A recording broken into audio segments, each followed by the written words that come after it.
It's looking like a brighter day. My name's Tom Harwood, and every weekday we bring you The Briefing live from 9:30 a.m.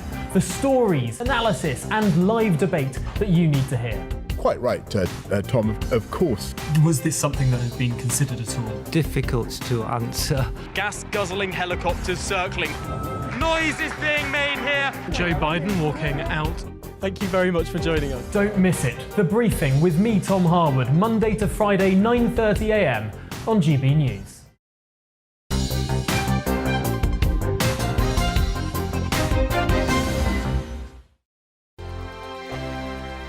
Hello there, I'm Eamon. And I'm Isabel. And you're watching the GB News digital stream across the United Kingdom. And around the world. If you're here in the UK, you can also watch us on your TV screen. GB News is Freeview channel 236. On Sky, we're channel 515. 626 on Virgin Media. Just remember, you might need to retune your TV to watch the channel. Yeah, and if you are doing that, find out more about retuning by going to gbnews.uk.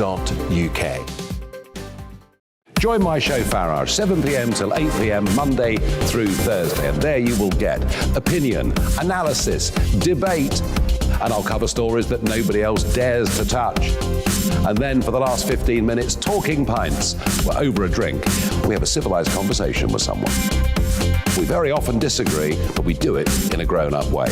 Come and join me on Farage.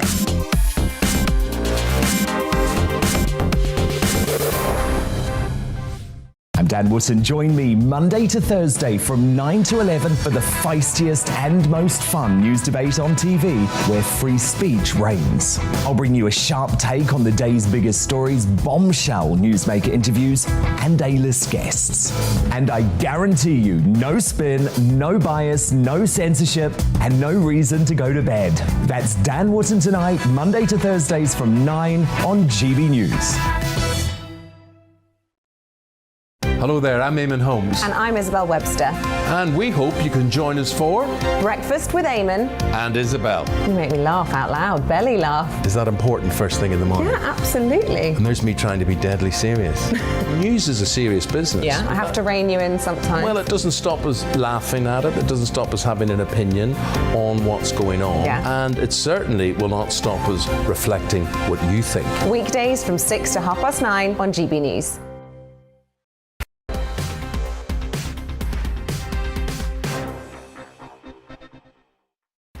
Hello there, welcome to Brazier. Some of the stories for you this hour. An apparent have-a-go hero is arrested on suspicion of murder after using his car to stop a man who was stabbing a woman to death in broad daylight in a London suburb. We'll bring that story to you. Also, £4.3 billion, that's how much of your money was stolen by COVID loan fraudsters during the course of the pandemic, equivalent to a penny on income tax. And guess what? The whole amount has been written off.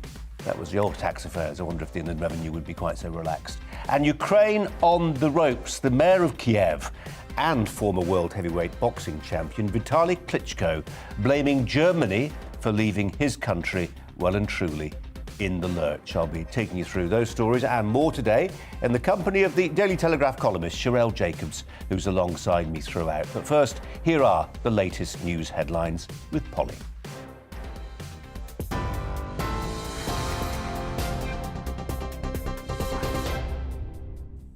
One minute past 4, I'm Polly Middlehurst in the GB newsroom. Our top story.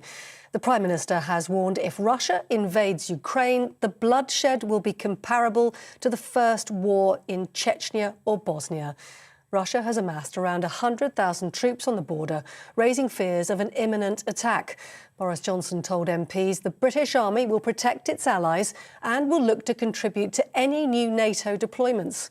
He also says sanctions against Moscow would be severe, inflicting pain on the Russian economy. Any attack on his neighbour would be followed by tougher sanctions against Russia, further steps to help Ukraine defend herself, and by an increased NATO presence to protect our allies on NATO's eastern flank. The truth is that Russia's goal is to keep NATO forces away from her borders. If that is Russia's goal, then invading Ukraine could scarcely be more counterproductive. Boris Johnson speaking earlier. Well, the Labour leader, Keir Starmer, says the UK must show Russia that any further aggression will result in severe real-world consequences. It's a direct threat to the anti-imperialist principle that sovereign nations are free to choose their own allies and choose their own way of life. That is why it is crucial that we in this House are united in opposing Russian aggression. Sir Keir Starmer. Well, ahead of his statement on Ukraine, Boris Johnson told the Commons he welcomes the investigation into alleged parties at Downing Street during lockdown. Number 10 has admitted the Prime Minister did have a birthday celebration in June 2020 when COVID restrictions were in place. Earlier, the Met Police Commissioner Dame Cressida Dick confirmed a number of events are being looked at after officers were given information from the Sue Gray inquiry. Labour Deputy Leader Angela Rayner says that rather than dealing with the cost of living crisis, we're talking about scandals in Downing Street again. So it seems, Mr Speaker, potential criminality has been found in Downing Street. What a truly damning reflection on our nation's very highest office. Angela Rayner. Well, the chair of the Committee on Standards in Public Life has warned MPs to be careful and to maintain high public standards, or there will be a significant political price to pay. Lord Evans says there's been a rise in public concern for MP standards sparked by the Owen Paterson affair, issues around the redecoration of Downing Street and Partygate. Well, in other news today, following the death of Star Hobson, children's social care services at Bradford Council are to be put in a trust. The council had contact with the family of the 16-month-old who was murdered by her mother's girlfriend in 2020 after months of cruelty and neglect. The council will own the not-for-profit trust, but it will operate at arm's length under the control of a new independent chair and board of directors. 3 children and 2 adults have been taken to a hospital after a bus crashed in north-east London. At least 90 people were injured after a double-decker collided with a repairs shop in Hyams Park. Multiple witnesses reported that several school children were among the passengers. Students in Wales will continue to wear face coverings in schools until at least the February half-term. The Welsh Government says schools and councils will then be able to decide what measures remain in place if COVID rates remain low. The changes come as Wales completes a move to alert level 0 from Friday. And Scotland's First Minister says guidance to work from home will be eased from next Monday in favour of so-called hybrid working. Nicola Sturgeon wants employers to allow staff to spend some of their time working in the office and some from their homes. The new guidelines follow a fall in COVID cases in Scotland, and Ms Sturgeon confirmed there were currently no plans to end the requirement for face coverings in secondary schools. The parents of a teenager who died after an allergic reaction to an unlisted ingredient have been awarded OBEs for their campaign for clearer labelling on food. Tanya and Nadim Edna Naparuz received the honours from the Duke of Cambridge at Windsor Castle. Their daughter Natasha died in 2016 after eating a sandwich from Pret-a-Manger containing seeds to which she was severely allergic. They went on to complain for Natasha's law, requiring all food manufacturers to display full allergen labelling. You're with GB News. We'll have more news as it happens. Now more from Brazier.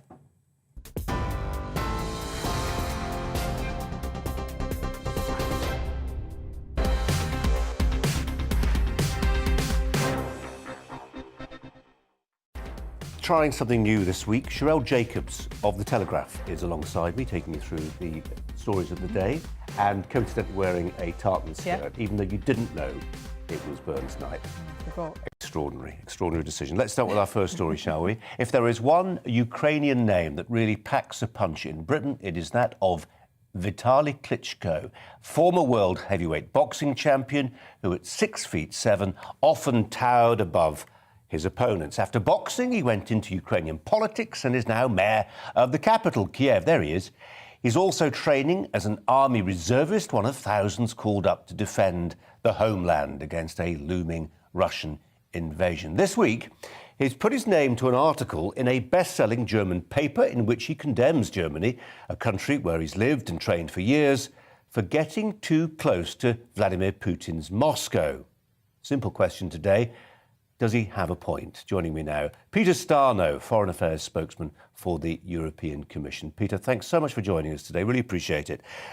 Before we get into Vitali Klitschko and the position of Germany in all this, what's happening in Brussels right now? Can you give us a sense of the mood and whether this is a feeling of a looming, imminent foreign affairs crisis? We had our Prime Minister within the past couple of hours in the House of Commons, invoking the memory of war in the Balkans and Kosovo, a war on the European mainland. Does it feel like the lights are about to go out in Europe as you sit there in Brussels?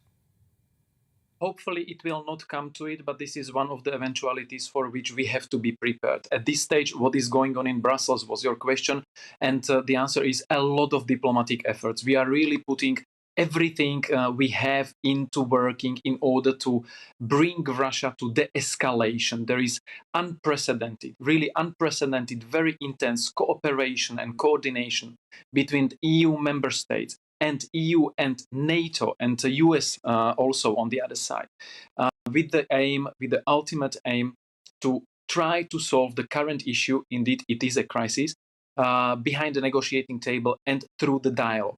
And the message to Russia is very clear. We stand united, not only EU, but the whole transatlantic community, in face of Russia's attempt to recreate the division lines in Europe. This is not acceptable. And also try to impose on countries the choices they are able to make or not. This is something not acceptable. So we are using the diplomatic track to prevent the worst. But in case the diplomacy fails, we are ready to react in a substantial way. Peter, you say Europe is united. I mean, that's obviously a message that you're keen to share with the public. But I just wonder how true on close examination it really is. There were figures in Brussels and elsewhere who, for instance, looked at the British decision to withdraw non-essential diplomatic staff from our embassy in Kiev and said, oh, that's a bit theatrical. Well, this is something, for example, United States decided to do as well. And as far as I know, Canada announced something similar. These are precautionary measures the countries are free to take when they decide that the situation requires so. On the EU side, so the countries of the European Union have not taken such measure yet because we see no reason. Ukraine is our neighbor, is our immediate neighbor. It's our partner, and we stand up for this partner. And we are committed to supporting this partner. So we are not withdrawing anyone, be it non-essential staff or family members. I mean, of course, as before, everyone who feels that they want to leave the country, they can, because the current situation is tense. But we are not advising anyone to leave. Peter, I used to work in Brussels in a previous life. And one of the arguments then was that, for instance, if you were the American president, you said, who do I call? Who do I pick up the phone to speak to in Europe? Who speaks for Europe? And part of the problem was you could never identify one individual. And then you get a big foreign affairs crisis like this. You want us to believe, I understand why you're saying it, that Europe is absolutely united. But when you've got so many competing national priorities, it can never be completely united. And so we end up with a situation where, I mentioned earlier, Vitali Klitschko, mayor of Kiev, knows Germany well, lived there, worked there, boxed there, hugely popular, says in a newspaper in Germany that the Germans are leaving his country in the lurch. And we look at people like Gerhard Schroeder, former Chancellor, friends with Vladimir Putin. How can Europe be united when Germany is quite so pro-Russia? Well, I wouldn't say that Germany is pro-Russia, and the German officials would be probably very well placed to argue against this notion. But on your point, like, who does America call? Well, yesterday we had a call by Secretary Blinken, and he spoke to all 27 foreign ministers of EU member states. We had the Foreign Affairs Council of the ministers of European Union, and a very good conversation with Secretary Blinken. Secretary Blinken has no problems in figuring out who to call. He is very often in touch with the High Representative of the EU for Foreign Policy, with Josep Borrell. So the coordination is very unprecedented. And if Mr. Putin achieved something already, he managed to close our ranks within the EU, but also between the EU and United States and between the EU and NATO, because we are really coordinating on unprecedented level. And this is the European unity of why. You say Vladimir Putin has actually drawn ranks in Europe closer together. We'll see if they can retain that cohesiveness as the days, weeks and months progress. Peter Stano from the European Commission, really appreciate your time. Cheryl Jacobs is alongside me. The Telegraph, I'm sure, will plan to do a lot on this story in days and weeks to come, I imagine. What do you make of what he had to say?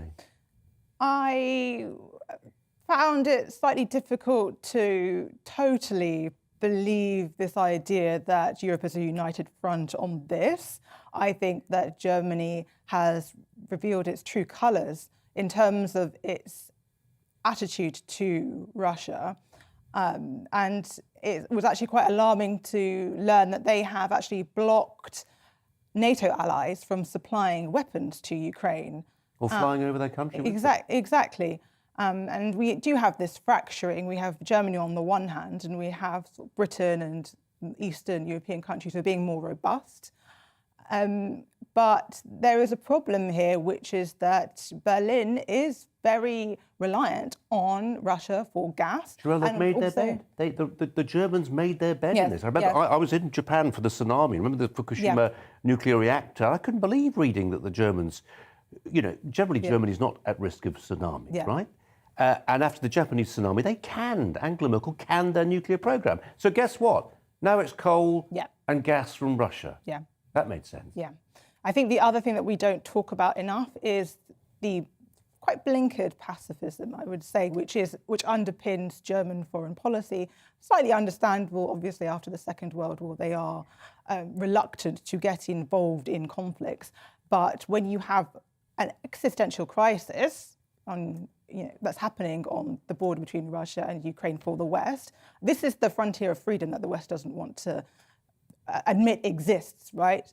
It is time for Germany, I think, to really wake up, and let's hope that things do move, because it's actually also quite worrying to see the US being quite timid on this as well. This is why we enjoy having newspaper journalists in. They use phrases like frontier of freedom. More on that story in a minute, Cheryl.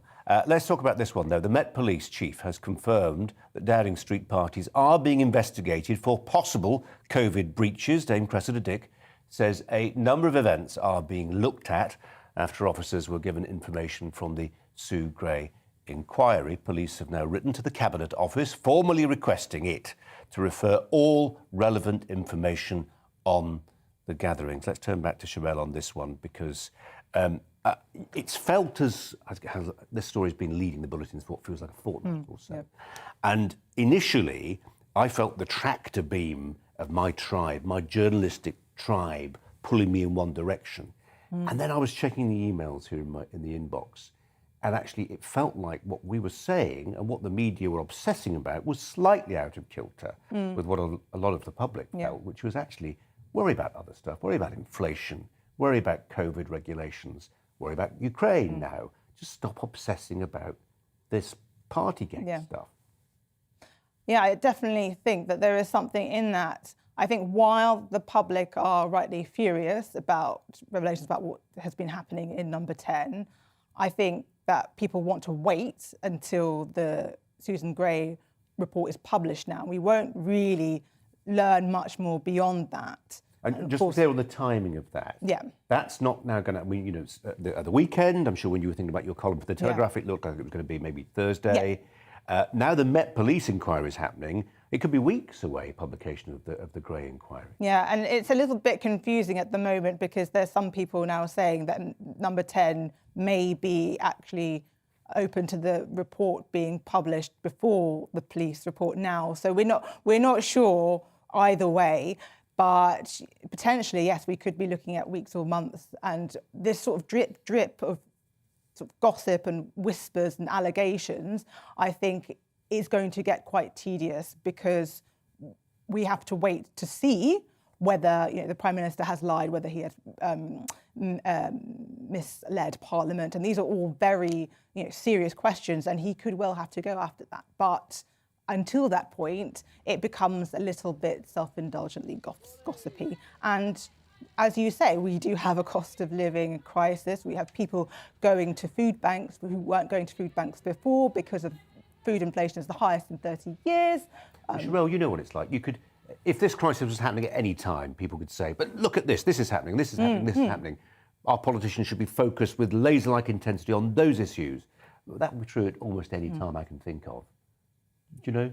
Yes, but I do feel that we have come out of a historic pandemic, and I think that people do have a very deep anxiety about what happens to the country next.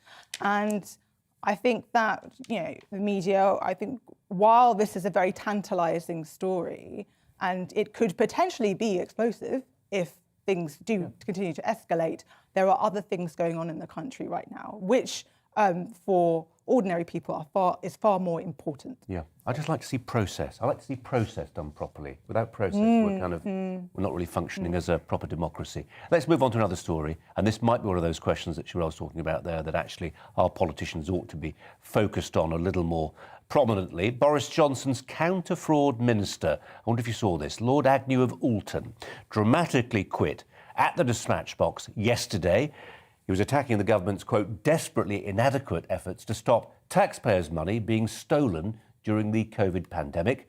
The department's written off £4.3 billion, this is your cash, of the £5.8 billion that was stolen from its emergency COVID schemes, which propped up swathes of the workforce during lockdowns.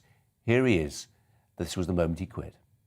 Sadly decided to tender my resignation as a minister across the Treasury and Cabinet Office with immediate effect.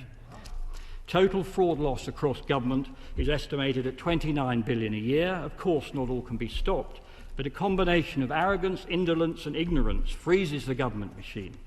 Thank you and goodbye.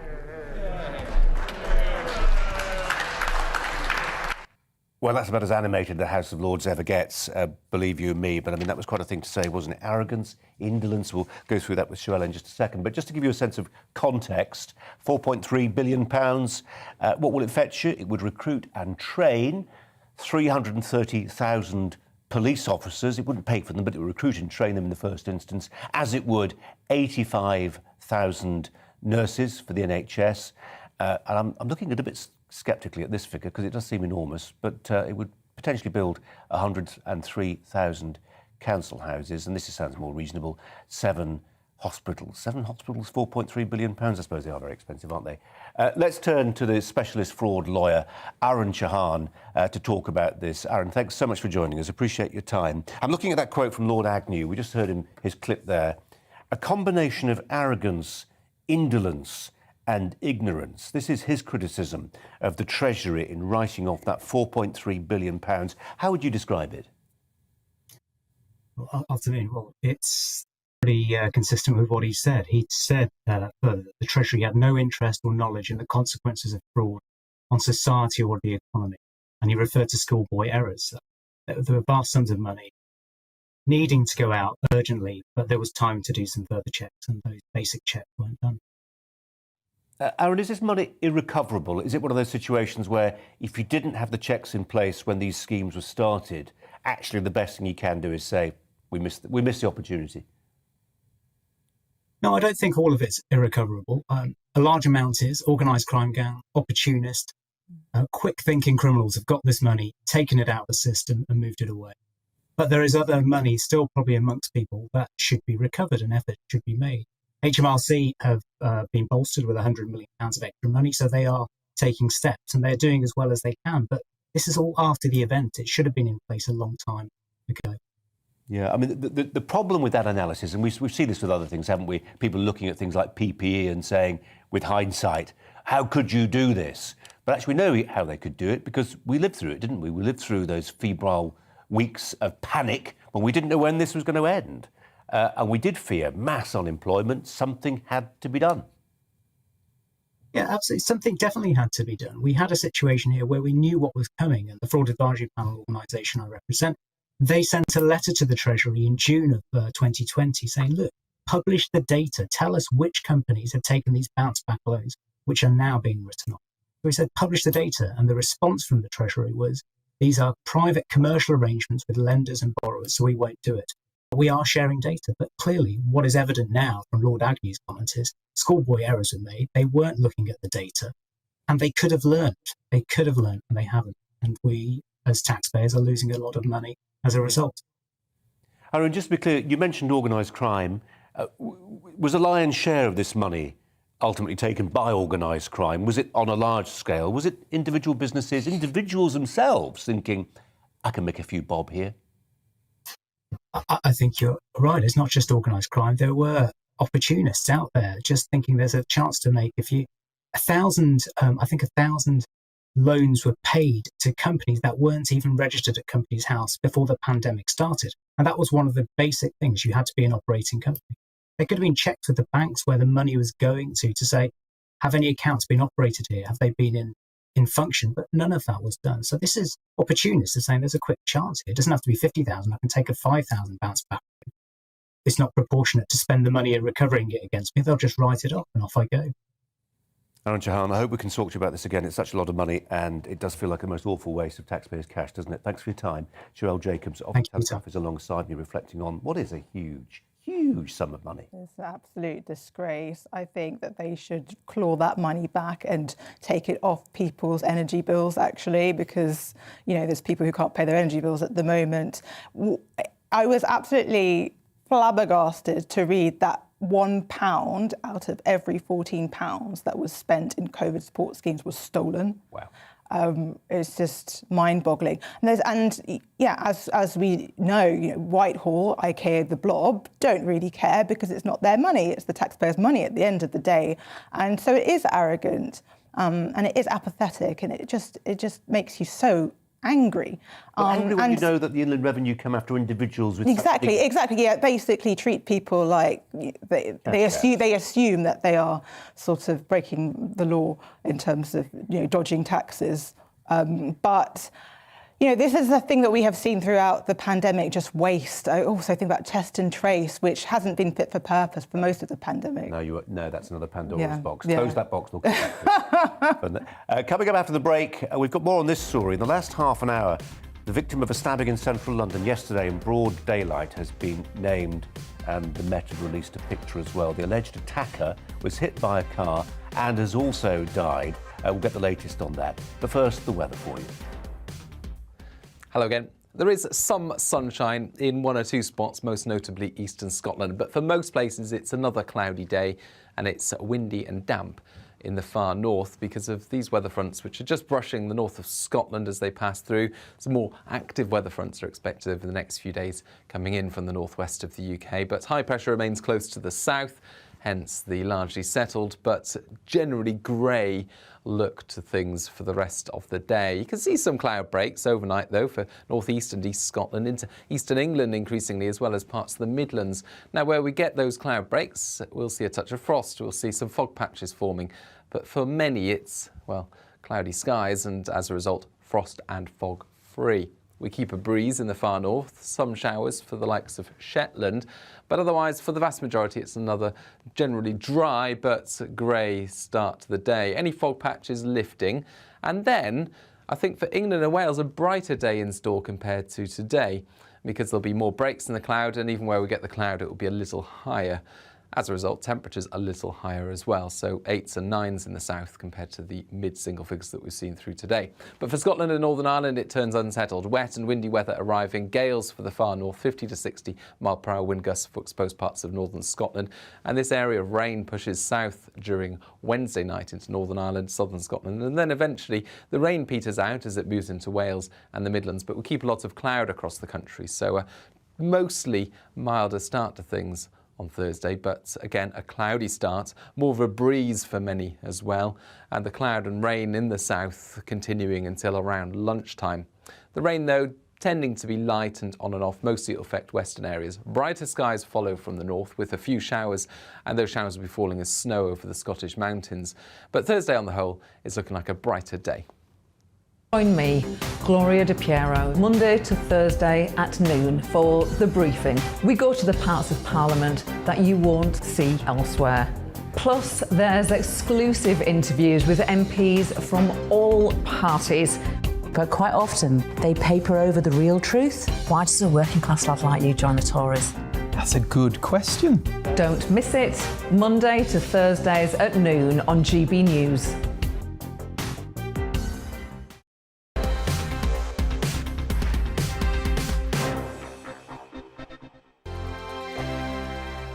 Hello there, I'm Eamon. And I'm Isabel. And you're watching the GB News digital stream across the United Kingdom. And around the world. If you're here in the UK, you can also watch us on your TV screen. GB News is Freeview channel 236. On Sky, we're channel 515. 626 on Virgin Media. Just remember, you might need to retune your TV to watch the channel. Yeah, and if you are doing that, find out more about retuning by going to gbnews.uk. Join my show Farage, 7 p.m. till 8 p.m. Monday through Thursday. And there you will get opinion, analysis, debate, and I'll cover stories that nobody else dares to touch. And then for the last 15 minutes, talking pints. We're over a drink. We have a civilized conversation with someone. We very often disagree, but we do it in a grown-up way. Come and join me on Farage.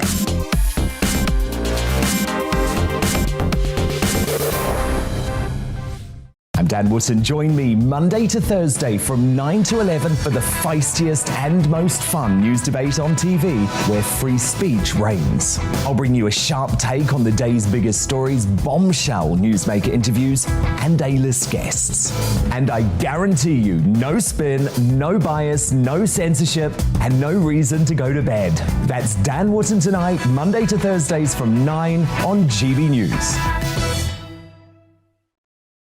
Hello there, I'm Eamon Holmes. And I'm Isabel Webster. And we hope you can join us for Breakfast with Eamon and Isabel. You make me laugh out loud, belly laugh. Is that important first thing in the morning? Yeah, absolutely. And there's me trying to be deadly serious. News is a serious business. Yeah, I have to rein you in sometimes. Well, it doesn't stop us laughing at it. It doesn't stop us having an opinion on what's going on. Yeah. And it certainly will not stop us reflecting what you think. Weekdays from 6 to 9:30 on GB News.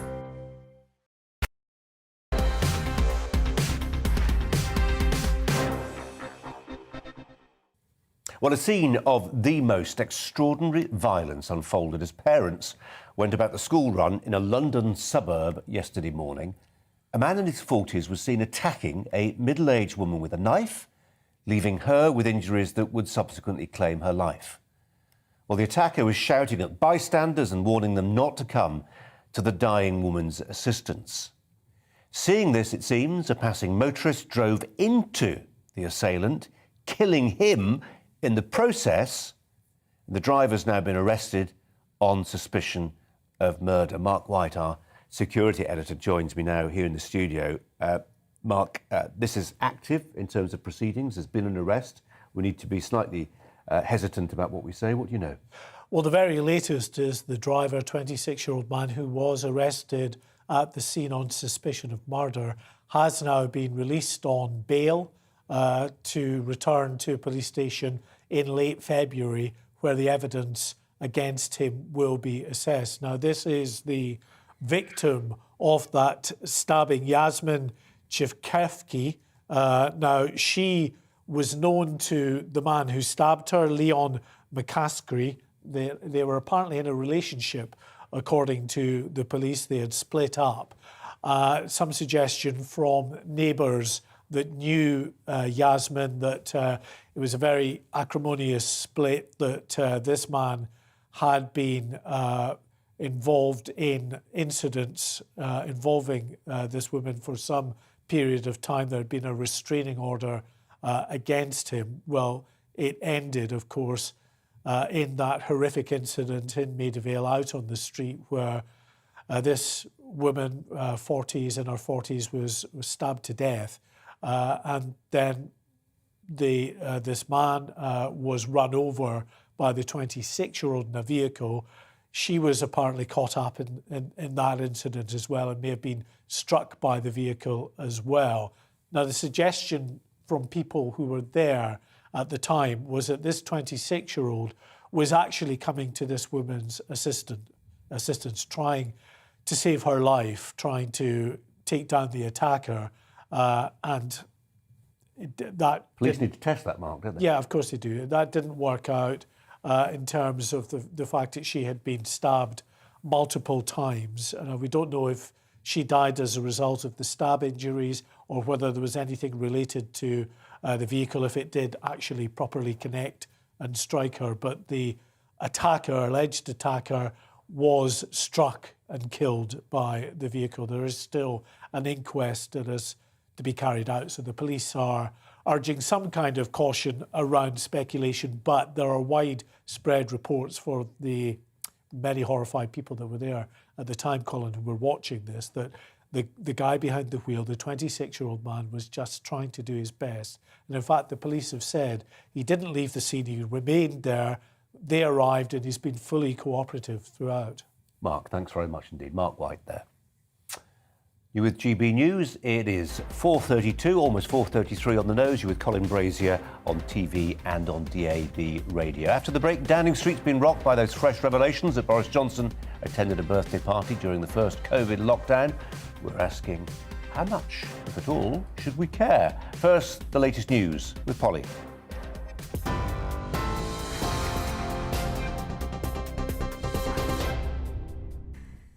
Just after 4:30 on GB News, the latest headlines. The Prime Minister warns that if Russia invades Ukraine, the bloodshed will be comparable to the first war in Chechnya or Bosnia. Moscow has around 100,000 troops on the border, raising fears of an imminent attack. Boris Johnson told MPs the British Army will work to protect its allies with severe sanctions against Russia. Meanwhile, a US shipment of equipment and munitions has landed in Ukraine to bolster the defensive capacity of the Ukrainian armed forces.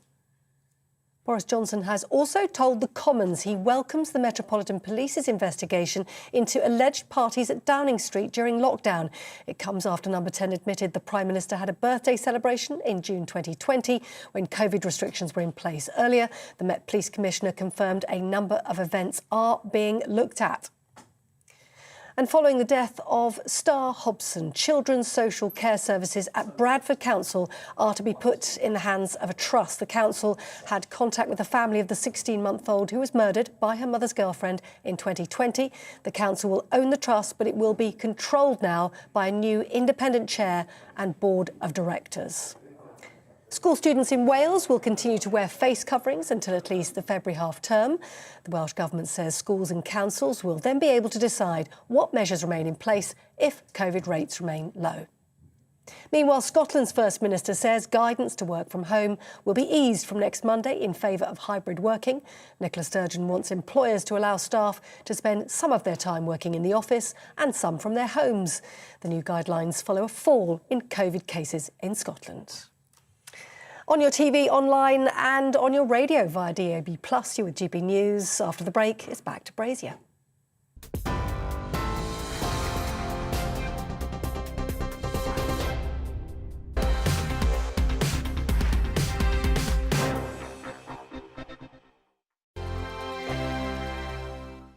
Hello there, I'm Eamon. And I'm Isabel. And you're watching the GB News digital stream across the United Kingdom. And around the world. If you're here in the UK, you can also watch us on your TV screen. GB News is Freeview channel 236. On Sky, we're channel 515. 626 on Virgin Media. Just remember, you might need to retune your TV to watch the channel. Yeah, and if you are doing that, find out more about retuning by going to gbnews.uk. Join my show Farage, 7 p.m. till 8 p.m. Monday through Thursday. And there you will get opinion, analysis, debate, and I'll cover stories that nobody else dares to touch. And then for the last 15 minutes, talking pints. We're over a drink. We have a civilised conversation with someone. We very often disagree, but we do it in a grown-up way. Come and join me on Farage.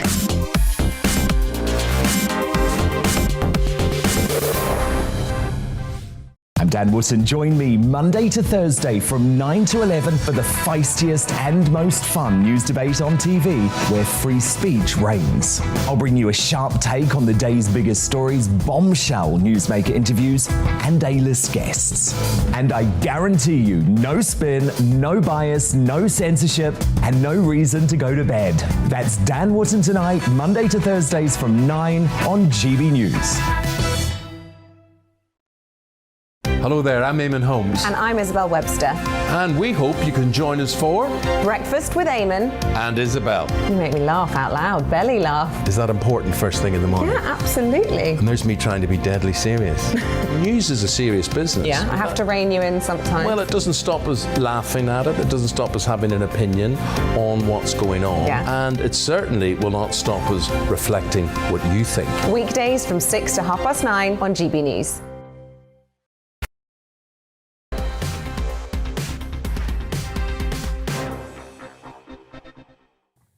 It's time for our debate. It's a pithy question, but it feels like the one for today. Should we care about Boris Johnson's birthday cake? The investigation that's been commissioned, inaugurated, set off by the Metropolitan Police and announced a little earlier today. Downing Street's been buffeted by these fresh revelations that Boris Johnson attended a birthday party during the first COVID lockdown, June 2020. The Prime Minister's team admits he was present at the event in the Cabinet Room on June the 19th, but said it was an announcement in a work setting which took no more than 10 minutes, so not much of a party, they say. It obviously, though, adds to the drip, drip, drip of ongoing damage reputationally to the Prime Minister and to this government, but in the context of other weighty world events and events here in the UK, does it really warrant the media and political attention it is currently getting? Two opposing voices from the Daily Telegraph. Sherelle Jacobs, who's here as my, what we call them presenters' friends, but you are a friend of the channel, so that's fair enough. And Steve Edgington, who's the video comment editor at the Telegraph as well, so a bit of a Daily Telegraph loving, for which no apologies, because we like the paper. So is it a diversion, Stephen? Is what's happening to Boris Johnson an exercise in trial by media, scalp hunting by journalists, and actually it means that we ignore other stories at large in the world and in the UK? Look, I don't think that it's trial by media. I think it's a really important story.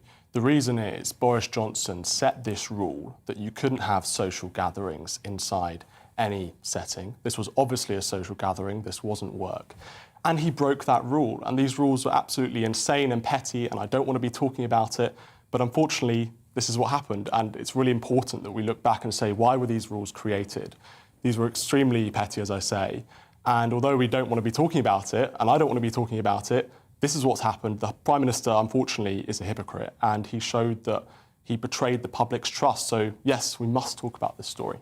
It's about probity, Sherelle. It has to be talked about. Yeah, it is about probity, and it needs to be talked about, but I don't necessarily think it needs to be the headline top story every single day until the Grey Report is released. We don't know when. I found it absurd, frankly, that the story about the birthday cake led the news on what has been a historic 24 hours, the US potentially abandoning, the evangelical liberalism that it has stood for since the Cold War and all of the repercussions of that for the entire world. We've also got a cost of living crisis coming out of COVID. Why on earth then are we obsessing over all of the drip, as you say, of scandalous stories which may be emerging before we actually get to the crunch of the story, which is the Sue Gray report? And I wonder whether today's been quite interesting because it kind of exposed the fact that there are a lot of us journalists who are pundits who are quite seasoned at, analysing to death sort of the potential chess moves of the Prime Minister, what the Tory MPs will be thinking. There's far fewer people who can do that with a story like Ukraine and Russia and really get into the, try to start discussing and speculating about, Putin's next move. Yeah. So it is also about this sort of skill set as well of the media, which is quite an interesting question. Yeah, well, Steve, answer the question. I mean, it's actually just because we're lazy. It's just easier to do stories about Boris Johnson, number 10, because you've got an army of political correspondents. I don't know if the Telegraph's got anybody in Kiev, maybe not, but it's harder to tell that story. In a way, I agree. I mean, Ukraine is an extremely complex story, and journalists should be offering it a huge amount of coverage. It's really important, especially if events develop in a really significant way, i.e. Putin, launches an invasion. Unfortunately, we have to cover this story about Downing Street as well, and the reason is we need to do it every day. I don't know. Look, this is a new revelation, and I do think it's an important one because it shows that the Prime Minister did not care about the rules that he set. And, whether the Prime Minister broke the law is a matter of extreme public interest. So perhaps it's getting too much coverage. I think that we're right to cover it. I think that we're right to talk about it. Isn't the problem, Cheryl, that when people hear police, criminal, Met, number 10, Boris Johnson, but actually we're talking about fixed penalties, right, that will probably be handed out to people, functionaries, not to him. Yeah. I mean, I don't know. But that's the point. We don't know. There's a process. Wait for the process. Yeah, exactly. I'm not going to deny the fact that the police getting involved is quite bad. Any criminal scandal, any police investigation of which the Prime Minister is at the centre is not reflecting well on the Prime Minister. However, as you say, nobody's going to go to prison over this, I don't. We presume. We presume. Well, he may not pay the fine. Well, then that's another story. That's another story. But I think that those fines were absurd anyway, and people who paid fines should frankly get a refund. Well, this is the point. I think we should be looking. We should be using this story to look back. Don't get argumentative, by the way, because we really close together. Look, I love Cheryl, but I think this is a really important point that the rules were extremely petty, and this story goes to say that we should be looking back at these rules and saying, why were they implemented? Was there enough scrutiny at the time? And this is such an obvious thing. The Prime Minister should have been able to eat cake as much as he wanted with his wife and with his friends. But he was the one who said that you couldn't do that. So that's why this is important. I think this is the only time in history where the Prime Minister should have been telling the public, let them eat cake. But unfortunately, he was the one who said that we couldn't. So that's why this story is important. What about those UK stories? We've talked about Ukraine, but there is, as the economists say, there's an opportunity cost for other stories, aren't there? And there is. I mean, I've been banging the drum today for a couple of stories which I think have been neglected. In particular, the fact that the taxpayer, taxpayers, have been defrauded to the tune of £4.3 billion. Money handed over to businesses as part of the COVID, getting over COVID, coping with COVID. Big crime syndicates got involved, individuals at businesses made choices to defraud the taxpayer. OK, it was in that pell-mell pandemonium of panic when it was, what are we going to do? We don't know how serious this pandemic is. We don't know how many people are going to lose their jobs. Panic. So we get all that. Yeah. But it's a really big question. Yeah, it is. Should we even attempt to get £4 billion back? Answer yes. But we're not having that conversation. No, a government minister resigned about this last night. Yeah, I think perhaps it's slightly reflective of the fact that there hasn't been much questioning of lockdowns from the beginning and the potential impact in terms of spending. And there's still not that much interest necessarily. Obviously, there's interest from the public's perspective. I'll tell you exactly what it is. It's tangible with the Prime Minister. It's simple, isn't it? He broke the rules. He deserves punishing. This 4.3 billion quid is really complicated. But actually, it's tangible, isn't it? It's tangible, it's money. Yeah, and at the end of the day, it's going to be the taxpayer that pays for it. And the waste that has been part of the fallout of lockdowns is something which is jaw-dropping. And I think a lot of people have sort of written it off as, well, it was worth it because we had to lock down. Can I just do a bit of media navel-gazing? And I worry about stories like this. I worry when I turn on the Today programme on the BBC Radio 4 every morning and it feels like yesterday's headline, but just slightly reprogrammed with some additional names and dates put in. And it reminds me of that awful period after the Brexit vote when you were just getting this, what felt like a BBC agenda. And the problem with that is it can corrode public trust. I think it does corrode public trust. You mustn't be tin-eared to what the public are saying. And if the public are just starting to say, OK, you've had 2 or 3 weeks of Boris bashing now on the subject of Partygate. We know there's other things going on in the world. Maybe it's time you address some of them. And if all you're going to do at the BBC and elsewhere is pick up your laptop with all its inboxes and hurl it metaphorically out of the window because you're gunning for the awards, then you need to think again. I'm never going to defend the BBC on GB News. Don't worry about that. And I don't think that today. I think the Today programme should have covered other events. For example, in their interview with Grant Shapps much more prominently than they did. However, that's not to say that we should be looking at these stories because they are significant for all the reasons that I've already laid out. Prime Minister is a hypocrite. He may have broken the law. This is a significant thing to, and again, as I say, these rules were so incredibly insane, and he was the one who set those rules and completely ignored them. And it goes to show that COVID to the Prime Minister wasn't a significant threat. He didn't take it seriously. And It nearly killed him. It was serious enough. But it was so unserious to him that he decided to have several parties in Downing Street and allow people to come in, 30 people to come into his office and have a sort of birthday celebration when he told the rest of the country not to do the same thing. Just on this point, and I know I'm now getting sucked into talking about the individual circumstances, but I just noticed before I came on air, somebody tweeted, Greater Manchester Police, on the date of this party in the Cabinet Office, they handed out fixed penalty fines to 3 families that gathered for a children's birthday party, quelle horreur. But actually, that is different, actually. If three families come along to a given location for an illegal children's birthday party, I think if I was in Downing Street, I'd say, well, hang on, that's a bit different from going to the Cabinet Office. It's a working environment. The people are there already, rubbing shoulders with each other, and somebody walks in with a birthday cake. I agree that it's absolutely insane that was against the rules. But that's not the point. It was against the rules. So the Prime Minister, it wasn't just his work colleagues as well. It was his wife and a sort of wallpaper decorator coming into the office at the same time. And I think this is all absolutely insane. I really think it's ridiculous. But he made those rules. We're cavaliers in a world of Puritans, aren't we? I think the elephant in the room is a lot of people are actually low-level bending / breaking the rules in small, commonsensical ways.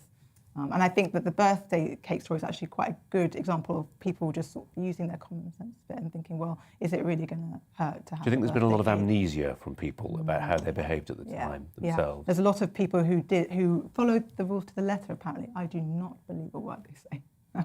Well, you've come here, you've imported your cynicism directly from the Daily Telegraph, both of you. But I'm impressed, Steve, by at least you bothering to turn up with a shirt and tie. It's good to see. Too many of our guests don't. So thanks for coming in and thanks for your contributions as well. I know, Sherelle, you're going to stick around. But thanks very much, Steve. Thanks a lot.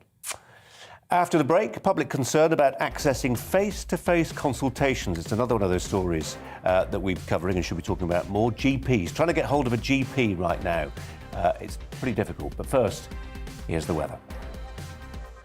Hello again. There is some sunshine in 1 or 2 spots, most notably eastern Scotland, but for most places it's another cloudy day and it's windy and damp in the far north because of these weather fronts which are just brushing the north of Scotland as they pass through. Some more active weather fronts are expected over the next few days coming in from the northwest of the UK, but high pressure remains close to the south, hence the largely settled but generally grey look to things for the rest of the day. You can see some cloud breaks overnight though for northeast and east Scotland, into eastern England increasingly, as well as parts of the Midlands. Now where we get those cloud breaks, we'll see a touch of frost, we'll see some fog patches forming, but for many it's, well, cloudy skies and as a result frost and fog free. We keep a breeze in the far north, some showers for the likes of Shetland, but otherwise for the vast majority it's another generally dry but grey start to the day. Any fog patches lifting, and then I think for England and Wales a brighter day in store compared to today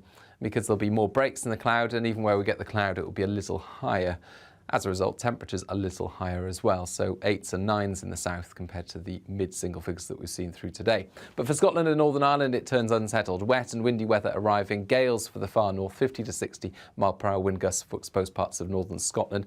And this area of rain pushes south during Wednesday night into Northern Ireland, southern Scotland, and then eventually the rain peters out as it moves into Wales and the Midlands, but we'll keep lots of cloud across the country, so mostly milder start to things on Thursday, but again a cloudy start, more of a breeze for many as well, and the cloud and rain in the south continuing until around lunchtime. The rain though tending to be light and on and off, mostly it'll affect western areas. Brighter skies follow from the north with a few showers, and those showers will be falling as snow over the Scottish mountains. But Thursday on the whole is looking like a brighter day. Join me, Isabel Oakeshott, every Friday at noon for my show, The Briefing. We go beyond the headlines, exploring the most important political stories from different angles. It's all part of a broader question. From exclusive interviews with top politicians, the United Kingdom is made up of people who are resilient. You just can't take these things personally, right? To celebrities and experts, we find out what makes the country tick. Every Friday at noon on GB News.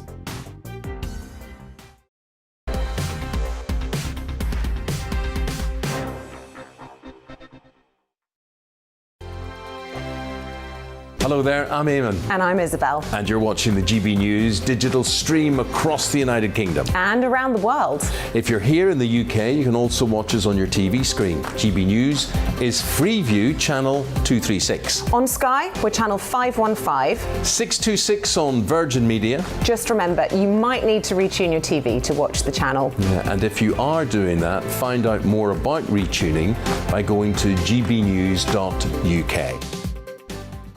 Join my show Farage, 7 p.m. till 8 p.m. Monday through Thursday. And there you will get opinion, analysis, debate, and I'll cover stories that nobody else dares to touch. And then for the last 15 minutes, talking pints. We're over a drink. We have a civilized conversation with someone. We very often disagree, but we do it in a grown-up way. Come and join me on Farage.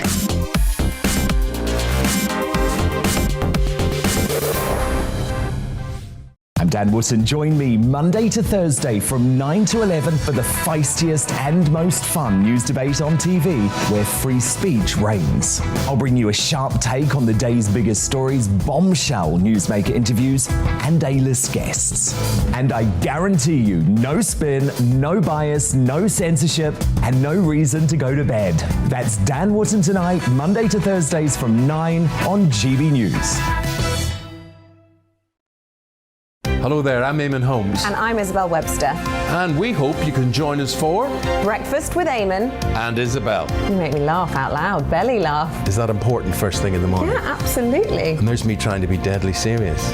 News is a serious business. Yeah, I have to rein you in sometimes. Well, it doesn't stop us laughing at it. It doesn't stop us having an opinion on what's going on. Yeah. And it certainly will not stop us reflecting what you think. Weekdays from 6 to 9:30 on GB News.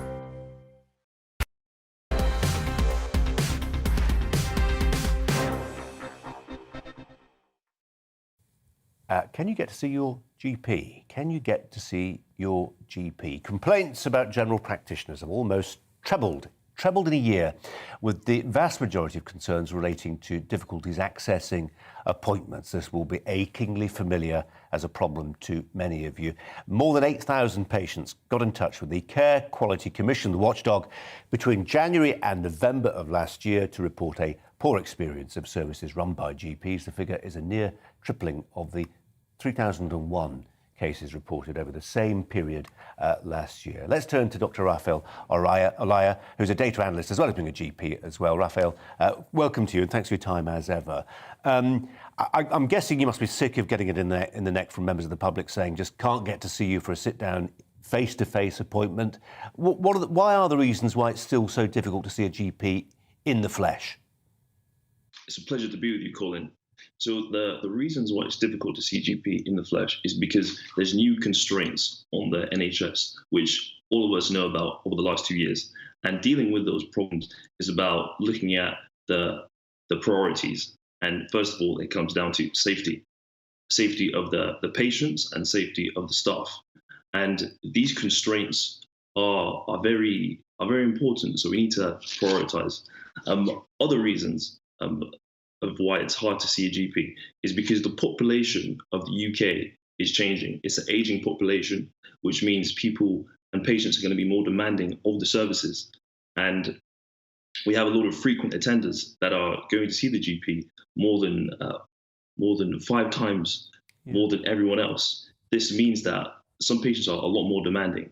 So the situation is changing. So we need to deal with it differently. Doctor, a lot of I hear what you're saying, but a lot of those things applied before. The heart sink patients, as I think GPs call them, your heart sinks when they walk through the door because actually they take up a disproportionate amount of GPs' times and often don't have anything that can be cured there and then. We know the pressure that GP surgeries are under. That was there before the COVID pandemic. But it will strike some people that maybe sometimes it's just become easier to see people on a video call rather than in the flesh. And there's some inertia that's crept into the system because of that. So I understand where you're coming from, Colin, but it's important to look at what's needed to solve the problem. It's about the outcome to help the patient solve the problem. It's not just because people want a face-to-face appointment. It doesn't necessarily mean that they need a face-to-face appointment. And it's for the medical professionals that know what the outcome and how to get the outcome that they need for the patient. and to form the strategy. For example, I think a good analogy is in A&E, a lot of people will shout at the top of their lungs to get an appointment to see the doctor straight away, but they don't necessarily need it. It's not gonna harm them. It's not gonna be detrimental if they wait a number of hours. So, and also another very important point to mention is the media are sometimes not helping the situation that the NHS and GPs are facing. There's been a lot of accusatory, inflammatory language used, which can encourage people to complain. And sometimes these complaints are not really valid. But some of them, I hear that, but I mean, the truth is, when we've got 9,000 complaints, I mean, that's the tip of the iceberg, isn't it? Those are the people who can be bothered to complain. But people feel, hang on a minute, we are paying for this service. Some people pay huge amounts of tax over the course of their working lifetime to pay for the NHS, so they feel entitled to complain. So when it comes to money and cost effectiveness, the NHS is in the top 3 when it comes to cost effectiveness of healthcare services. It's free at the point of care. So we really have to compare the NHS relative to its counterparts worldwide and what it's actually doing. And then bear in mind the constraints of the past 2 years. It's not, and to really evaluate this, people need to look at these factors and bring them together. And a lot of people making these statements that are negative towards GPs don't have the information. They're just looking at it from one perspective. So they need to be more fair. OK. Dr. Elia, you're making the case for that fairness. Thanks very much indeed, as ever. Thanks a lot. Sherelle Jacobs of The Telegraph is alongside me listening to that. I imagine your paper does a lot of stories about people getting hot under the collar about an absence of GP face-to-face consultations. Yeah. I would say, me personally, I wouldn't mind if it wasn't something serious to see a GP over video if it took 2 days to get that appointment versus in the flesh if that were to take 2 weeks. So I actually don't have a problem with more video consultations personally. That said, I wonder whether there is an underlying thing going on which we're not really talking about, which is the shortage of health workers in this country has actually led to GP burnout. And that there might be behind the scenes some GPs who are coasting / don't really feel like they want to see patients, or that they can't quite handle a lot of that face-to-face stuff, which is quite emotionally draining as well sometimes. And there is a reluctance actually in some cases to see people when people pay their taxes, and we have issues in this country with early detection of serious cancers, and I think people should be able to feel like they can pick up the phone and make an appointment. And now we've got this, system where you have an app, and maybe so if you fill out the form on the app in time, someone might give you a call if you're lucky. Sherelle, stay with us. I know you'll stay with us for that story and the rest. It's 5 o'clock. You're watching.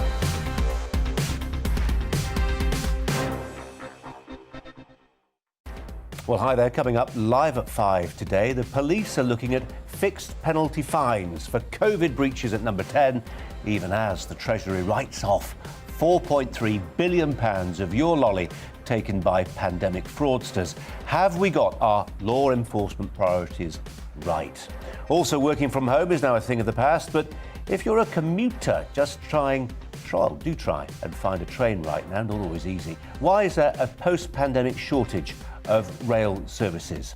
And Jamie Oliver says the boom in fast food deliveries, home deliveries that is fueling an epidemic of obesity. All those stories and more in the company today of the Daily Telegraph columnist Sherelle Jacobs. But first, the latest news headlines.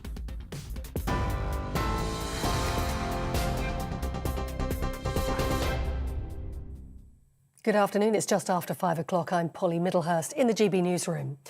The Prime Minister has warned if Russia invades Ukraine, the bloodshed will be comparable to the first war in Chechnya or Bosnia. Russia has amassed around 100,000 troops on the border, raising fears of an imminent attack. Boris Johnson told MPs the British Army will protect its allies and will look to contribute to any new NATO deployments.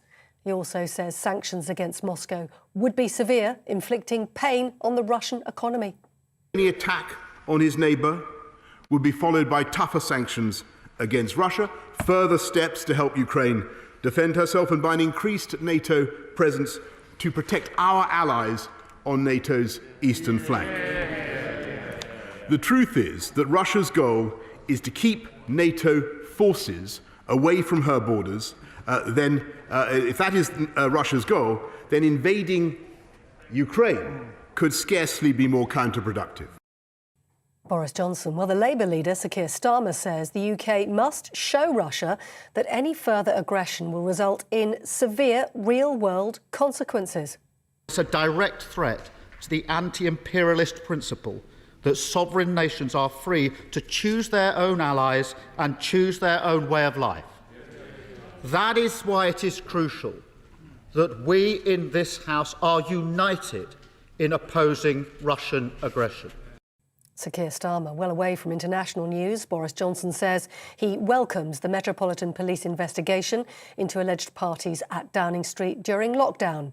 Met Police Commissioner Dame Cressida Dick has confirmed a number of events are now being looked at by officers. Downing Street says talks between Sue Gray's inquiry team and the Met would determine what could be published from her report. The Labour Deputy Leader Angela Rayner said today Downing Street scandals are distracting from the cost of living crisis. So it seems, Mr Speaker, potential criminality has been found in Downing Street. What a truly damning reflection on our nation's very highest office. Angela Rayner. Well, the chair of the Committee on Standards in Public Life says there should be a limit on how much an MP can earn from a second job. Lord Evans warned MPs to be careful in maintaining high public standards, or there would be a significant political price to pay. We suggest that possibly having a rebuttable assumption that beyond a certain amount of money or beyond a certain number of hours, it is likely to be adjudged to be unreasonable, might be helpful not just to those adjudicating, but also to MPs themselves. To Yorkshire now, and following the death of star Hobson, children's social care services at Bradford Council are to be put in the hands of a trust. The council had contact with the family of the 16-month-old girl who was murdered by her mother's girlfriend in 2020 after months of cruelty and neglect. The council will own the not-for-profit trust, but will operate at arm's length under the new control of an independent chair and a board of directors. 3 children and 2 adults have been taken to hospital after a bus crashed in northeast London. At least 19 people were injured after a double-decker collided with a repairs shop in Hyams Park. Multiple witnesses reported that several school children were among the passengers. Students in Wales will continue to wear face coverings in school until at least the February half-term. The Welsh Government says schools and councils will then be able to decide which measures remain in place if COVID rates remain low. The changes come in as Wales completes a move to alert level 0 from Friday. The parents of a teenager who died after eating a pret-a-manger sandwich have been awarded OBEs for their campaign for clearer food labelling. Tanya and Nadim Ednan Laperouse received the honours from the Duke of Cambridge at Windsor Castle.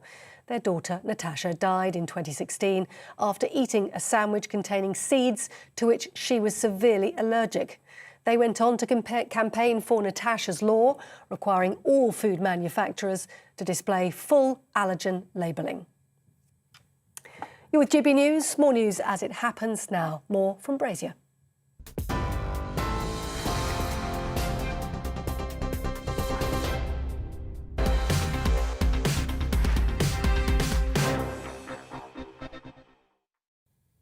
Well, here's the question. Is war coming to Europe in coming weeks or potentially even days? The possibility of a Russian invasion of Ukraine has prompted reactions from NATO and the United States yesterday. And in the last hour, I spoke to a representative of the European Commission, who are also promising sanctions on Russia if they invade. Here's what our Prime Minister had to say earlier this afternoon. We agreed that we would respond in unison to any Russian attack on Ukraine. In unison, by imposing coordinated and severe economic sanctions, heavier than anything we have done before against Russia. and we agreed on the necessity of finalising these measures as swiftly as possible in order to maximise their deterrent effect. We in the UK will not hesitate to toughen our national sanctions against Russia in response to whatever President Putin may do. Well, Sherelle Jacobs, columnist at the Daily Telegraph, with me this afternoon, looking at all the stories, and we'll be looking at this one in just a second. Once we've had a chat with the director of the Henry Jackson Society, that's Ellen Mendoza, who is joining us to talk about the situation in Ukraine, what we do about it, what Europe does about it. Alan, I was mentioning earlier that Vitali Klitschko, many of our viewers will remember the Klitschko brothers, heavyweight boxing champions both, but also politicians. Vitali, at least, mayor of Kiev right now, is also training to be a reservist should the firing begin in Ukraine. But he's been very critical in an article in a German newspaper of the behaviour of the Germans. This idea that there's a unified European response, it's for the birds. Oh, completely, yes. I mean, I think particularly it's right to single out the Germans. It is the most powerful economy in Europe.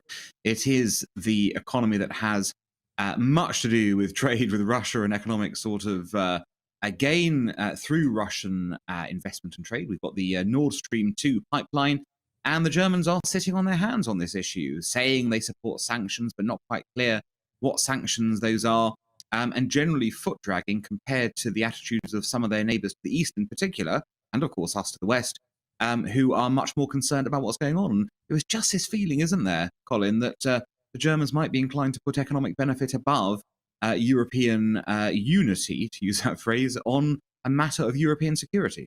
Well, I'll tell you what, Alan, we're talking a lot today and have been in recent days about political corruption of one form or another, and whether hosting a party at Downing Street amounts to something nefarious. I'll tell you what's nefarious. The idea of a former ruler of a country the size of Germany, biggest country in Europe, like Gerhard Schröder, former Chancellor of Germany, who is by many measures now effectively in the pocket of Moscow. Now, that's a scandal. That really is a scandal. Some of the lobbying he's been doing on behalf of Putin, and widely out there in the public domain. Many of our viewers here in the UK won't be aware of it, but it puts a different gloss entirely once you realise just how serious politicians have cozied up to Moscow. It puts an entirely different gloss on that relationship between Germany and Russia. Yes, completely. I think that the Kremlin's been very clever about reaching out to German politicians and indeed, of course, others across Europe who might further their agenda. In some cases, it's very classic in the sense of you will, basically be paid lots of money to work for Russian companies, and therefore, we know where your loyalties will lie financially. In other cases, it may be more subtle. But the reality is that a tremendous effort's been made, of course, to employ people who could be of use in political discussions when it comes to action against Russia. And there's no doubt that the Russians, and now, of course, increasingly other countries like China, have been using sort of the lure of personal gain in some cases to perhaps cloud judgments about what might be the best national response from certain countries. Alan, how could the Germans have got this so wrong on energy policy? I mean, energy policy sounds really dull, doesn't it? But actually, it's really dramatic in the sense that if you ditch your nuclear program and find you've suddenly got this yawning gap in your energy supply and you're working out how you keep the lights on, then suddenly you find yourself having to cozy up to some fairly unscrutable characters, building pipelines all the way effectively to import Russian gas. They've made a real hash of things, the Germans. Yes, look, I know we're singling out the Germans right now, and they do deserve, as I said, to be sort of, kind of cajoled towards more action. But the reality is that much of Europe's in a similar position. They've allowed themselves to become dependent on Russian gas in particular. And as a result, it's very difficult when you've allowed yourself to be dependent or to have a significant proportion of your gas coming from one location. It's difficult to stand up to someone who's actually your main gas supply, particularly in the middle of winter. So it's a pretty standard issue. People have ignored it in the past, thinking, oh, this day will never come, we can reason. And of course, there is always an argument, isn't there, a sort of circular argument that says, oh no, they will be hurt much more than us if they cut off the gas, but because they won't get the money, of course, from the trade. But at the same time, what I don't think Europeans have perhaps factored is that Vladimir Putin is willing to perhaps take the hit in exchange for pursuing his megalomaniac ambitions. And that's probably something that's just alien to the European mindset today. There are people out there who might still be aggressors and who can't be sort of reasoned out of it. Alan Mendoza, as ever. Alan, thanks very much indeed. Let's turn then to Sherelle Jacobs of the Daily Telegraph for some reflections on this story, as we will throughout the course of the next half hour or so. Some people will listen to what I just said there and say, xenophobe, German bashing. I promise you I'm not. I recently finished John Kampfner's excellent book, Why the Germans Do It Better. But actually, we expect higher standards of the Germans, but they have backed themselves into a terrible corner here, and it affects all of us now. Yeah, I think that there is a leadership deficit in Europe at the moment. This is the biggest economy in Europe, and it does not want to be sucked into what is actually a major confrontation between the West and non-Western powers who oppose everything which liberal democracy stands for. And I just think that this sort of neutrality, this effort to for Germany to sort of rise above everything that's happening in the world is absurd. And as you say, there is a squalid undercurrent to all of this, which is the economic ties with Russia. They don't rise above things. We think back to how we ended up in the mess we ended up in with the former Yugoslavia, and some sins of omission then by Germany were partly responsible for that. Anyway. We'll come back to the story, I'm sure. We're going to talk about another story now, and that is this one. The Metropolitan Police have launched an investigation into the parties in Downing Street during the coronavirus pandemic. Last night, another party was reported with the Prime Minister, again, it seems, if not at the heart of it, then close to it. He's alleged to have had a birthday party with cake and M&S nibbles, according to the reports in the papers, and ITV, who broke the story. Metropolitan Police Commissioner Cressida Dick said today her force was looking into, quote, potential breaches of COVID-19 regulations in Downing Street and Whitehall since 2020. Is this then an appropriate thing for the police to be looking into? Joining me, the former Commander of Specialist Operations at the Metropolitan Police, that is Roy Ram. Roy Ram, thanks ever so much for your time, as ever. Let's just think about the police role in all this, the process they're going to follow, to what extent they'll be collaborating with the Cabinet Office, and crucially, in terms of the politics of the thing, the time frame.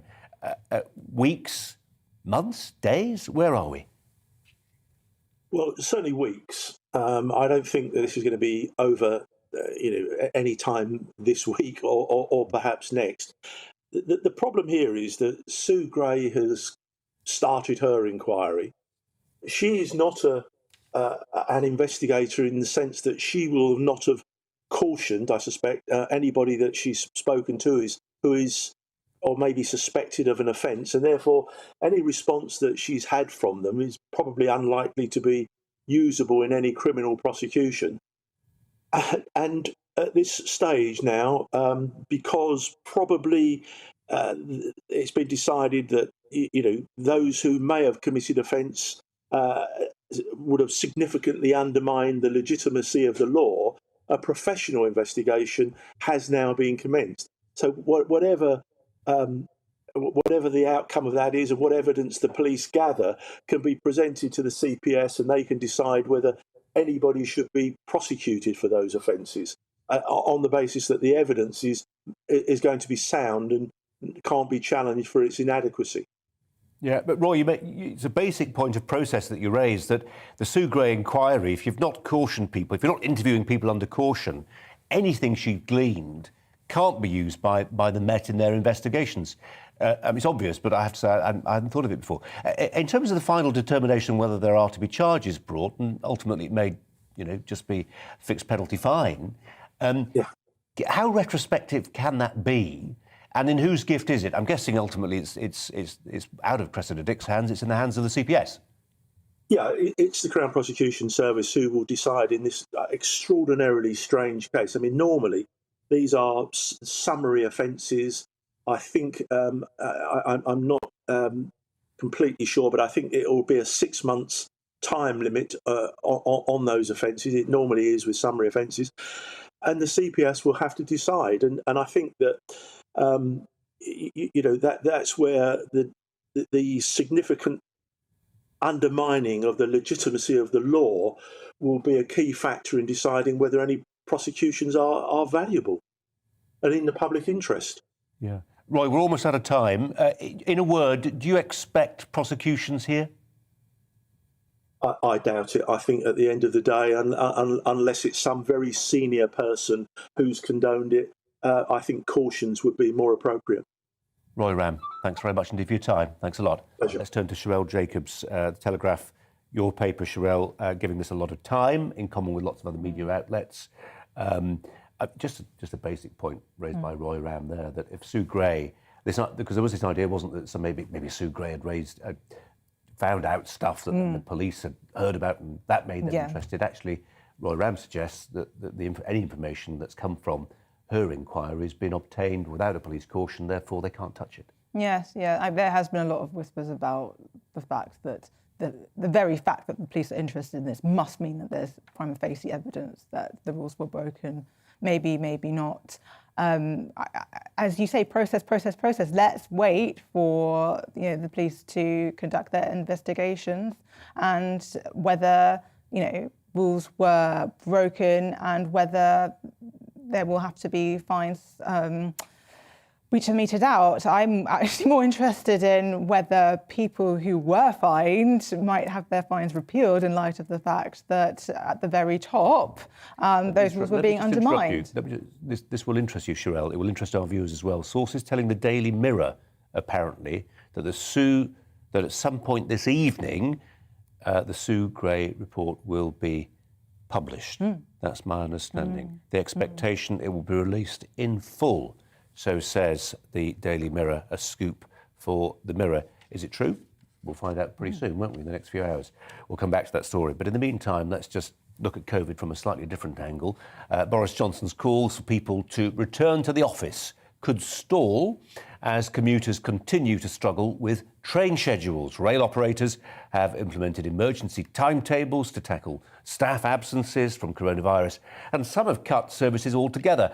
Earlier this month, the rail delivery group said 11% of staff were off at one time. So with official work-from-home guidance now scrapped, will we get back to normal? And if so, how long will it take? Nigel Harris is the managing editor of Rail magazine. Nigel, lovely to talk to you. Thanks for your time and for joining us today. How bad is it? How difficult is it to find a train that once you took as a commuter? Well, hello again, Colin. Good to see you. It is difficult, but just indulge me in a couple of sentences of context, because it is important. After the epidemic got underway, the franchise system was virtually extinguished by the government and effectively nationalised the railway, paying the operators a fee to run trains. And that situation still applies. And the Treasury was stumping up £800 million a month or so to keep the railways going. That does still apply. Everything you said is true. But also on top of that, you've got the government have ordered the operators behind the scenes to cut costs by 10%. We saw this week that the Treasury mandated 50% cuts in the Prime Minister's bus initiatives. So that is making life incredibly difficult. Taking 10% of costs out at the Treasury's instigation, fighting with the COVID impact on the staff, which is very significant. Yeah. And that's what's leading. Those two things are causing real problems on the railways. The operators are genuinely doing their best. They've got the trains, of course, they're sitting in sidings, but staff shortages because of COVID and government-inspired cuts of 10% are making life really, really difficult. Interestingly, Nigel, I thought you were going to mention the self-isolation. I get that, but we were talking a moment ago to a GP who was saying, face-to-face consultations. It feels like in some sectors, COVID as being an opportunity for a kind of reset for some groups of employees to reset the terms of their relationship with the customer. Who knows? Certainly, there's a lot of COVID about. It's not on the retreat, is it? If you listen to any headmaster, they say there's plenty of infection in schools. The trade unions, of course, are very sensitive about what their staff are expected to do, and that is a further difficulty. But I take your point, Colin. My father's 90 and very ill, and I find dealing with my local health centre a nightmare because of such a resetting over the last year. And it's going to take some work to put all that back in the bottle, if you like, so that people are used to going back to the office, and the resetting of people's expectations also takes place. There is something in what you say. Nigel, we're going to cut it short because we've got some breaking news I want to bring our viewers' attention to. But Nigel Harris, thanks ever so much. Nice to see you again, and an important story for many people trying to get to work by train. The Mirror newspaper is reporting that the Sue Gray report into what's been happening, or what's been dubbed as Partygate, will be published tonight, and it will be published in full. Sherelle Jacobs of the Daily Telegraph is alongside me to reflect on that, and maybe on some of the problems with our railways as well. There's no denying, however, that your newsroom will be buzzing with the news that it could be tonight, because depending on what's said, and if it's published in full, well, the Prime Minister's fate is potentially hanging in the balance. Yeah, we could get an outcome for all of the questions that we have had looming over the last few days and weeks. Yeah, it's crunch time for the Prime Minister. I'm in a way not surprised to hear that the Sue Gray report is being released sooner rather than later. I think there was quite a lot of worry amongst MPs in the last 24 hours in terms of how damaging it could actually be to the party for this to go on much longer, especially because there is no let-up in the media at the moment in terms of the story.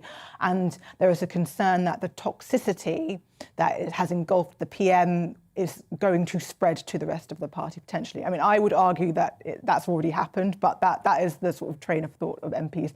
And so I'm sure that there has been sort of pressure, really, behind the scenes to get this out and just... None of this officially confirmed, it's worth saying. This is just a report in the Mirror. And, as I say... If it is true, there is a logic to it. There is a logic to it. And it's tin hats on at Downing Street if it is true. But there may be some satisfaction as well that actually, if they can ride it out, it's reached a sort of an important punctuation mark. We will see, will we not?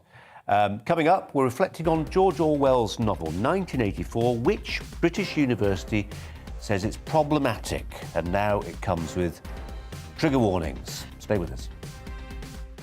Hello again. There is some sunshine in one or two spots, most notably eastern Scotland, but for most places it's another cloudy day, and it's windy and damp in the far north because of these weather fronts, which are just brushing the north of Scotland as they pass through. Some more active weather fronts are expected over the next few days coming in from the northwest of the UK, but high pressure remains close to the south, hence the largely settled but generally grey look to things for the rest of the day. You can see some cloud breaks overnight, though, for northeast and east Scotland, into eastern England increasingly, as well as parts of the Midlands. Now, where we get those cloud breaks, we'll see a touch of frost, we'll see some fog patches forming. But for many, it's, well, cloudy skies and, as a result, frost and fog free. We keep a breeze in the far north, some showers for the likes of Shetland, but otherwise, for the vast majority, it's another generally dry but grey start to the day. Any fog patches lifting, and then I think for England and Wales, a brighter day in store compared to today, because there'll be more breaks in the cloud, and even where we get the cloud, it will be a little higher. As a result, temperatures a little higher as well, so 8s and 9s in the south compared to the mid-single figures that we've seen through today. But for Scotland and Northern Ireland, it turns unsettled. Wet and windy weather arriving, gales for the far north, 50 to 60 mile-per-hour wind gusts for exposed parts of northern Scotland. And this area of rain pushes south during Wednesday night into Northern Ireland, southern Scotland, and then eventually the rain peters out as it moves into Wales and the Midlands, but we'll keep lots of cloud across the country, so mostly milder start to things on Thursday, but again a cloudy start, more of a breeze for many as well, and the cloud and rain in the south continuing until around lunchtime. The rain, though, tending to be light and on and off, mostly it'll affect western areas. Brighter skies follow from the north with a few showers, and those showers will be falling as snow over the Scottish mountains. But Thursday on the whole is looking like a brighter day. Join me, Mark White, here on GB News. For more than 2 decades, I've been at the sharp end of reporting crime and security at home and abroad. From the scourge of terrorism to the fight against violent crime and the deepening small boats crisis in the Channel, they're issues you rightly care about, and so do I. As GB News home and security editor, my focus will be on the stories that matter to you.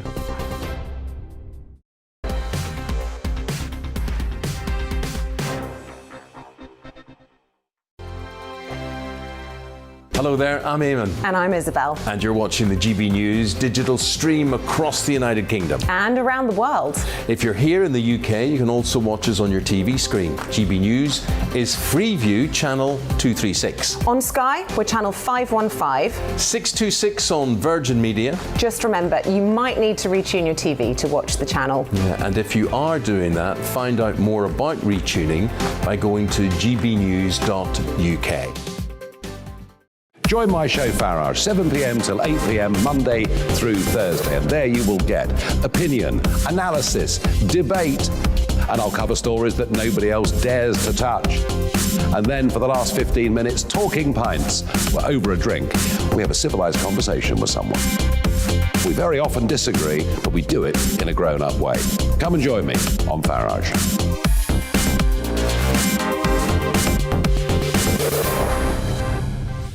I'm Dan Wootton. Join me Monday to Thursday from 9 to 11 for the feistiest and most fun news debate on TV, where free speech reigns. I'll bring you a sharp take on the day's biggest stories, bombshell newsmaker interviews, and A-list guests. And I guarantee you, no spin, no bias, no censorship, and no reason to go to bed. That's Dan Wootton tonight, Monday to Thursdays from 9 on GB News. Hello there, I'm Eamon Holmes. And I'm Isabel Webster. And we hope you can join us for Breakfast with Eamon. And Isabel. You make me laugh out loud, belly laugh. Is that important first thing in the morning? Yeah, absolutely. And there's me trying to be deadly serious. News is a serious business. Yeah, I have to rein you in sometimes. Well, it doesn't stop us laughing at it. It doesn't stop us having an opinion on what's going on. Yeah. And it certainly will not stop us reflecting what you think. Weekdays from 6 to 9:30 on GB News.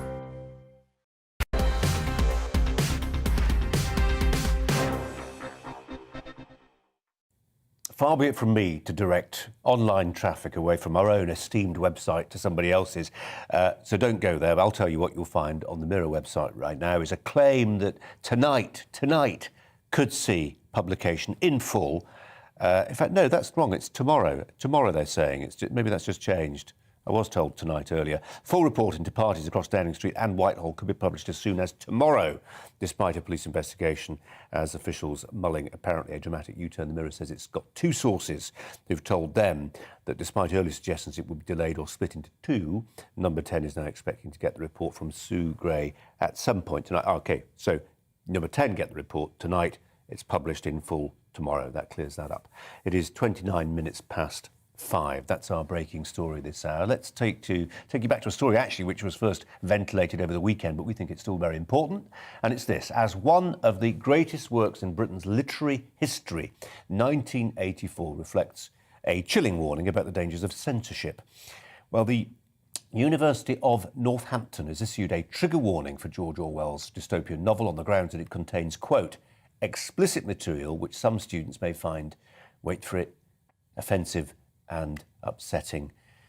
Inaya Falaraman is here, not looking as depressed as you probably ought to about this story. Yes, I mean, they do say life imitates art, but the irony is obviously not lost. The book that gave us Thought Police and Big Brother is now being censored. But I do think there is a kind of serious point to be made here. I mean, oftentimes you talk about these pesky woke students organising and campaigning, but actually the kind of complicity of institutions to actually institutionalise this whole narrative of students being vulnerable, victims and fragile. Has this come from the academics? Has this come from lecturers, the library, the student body? Well, where's it come from? Do you know? Well, I think it's a combination of many different things. It's a kind of ecosystem, but I think these bureaucratic infrastructures, the administrative bodies, I think oftentimes in many of these academic and educational institutions have decentered education as the purpose of why they exist, transmitting knowledge from one generation to another, rigorous intellectual debate, and increasingly it's about social justice and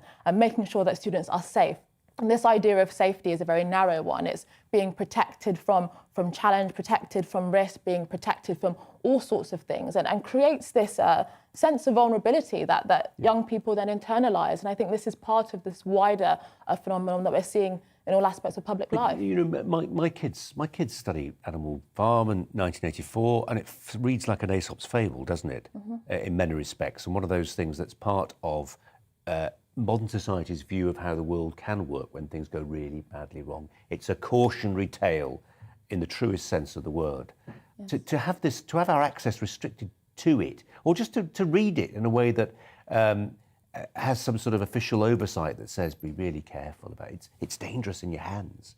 It's nuts. Yeah, I think it is also interesting that many of these same advocates and institutions are often the ones that are talking so much about the necessity for us to know more about colonial history and various different forms of history, but actually books that may distort or challenge many narratives about the way society is or certain anti-freedom behaviours. This is the type of things that need to be warned against. And I do think it is very worrying because I'm often sympathetic to people of my generation because I do think these ideas often don't come from them. They internalise them and then repeat them. And I think a lot of adults within these institutions aren't taking responsibility and are becoming part and parcel of creating this hypersensitive generation. Inaya, thanks for coming in. Really appreciate it. Lovely to see you. Thanks a lot. Coming up after the news bulletin, celebrity chef Jamie Oliver is blaming the ease of fast food delivery for the obesity crisis. Deliveroo only took nearly 150 million orders in Britain in the first 6 months of last year. But is it really the delivery company's fault in any way? That story's coming up, but first, the news headlines with Polly.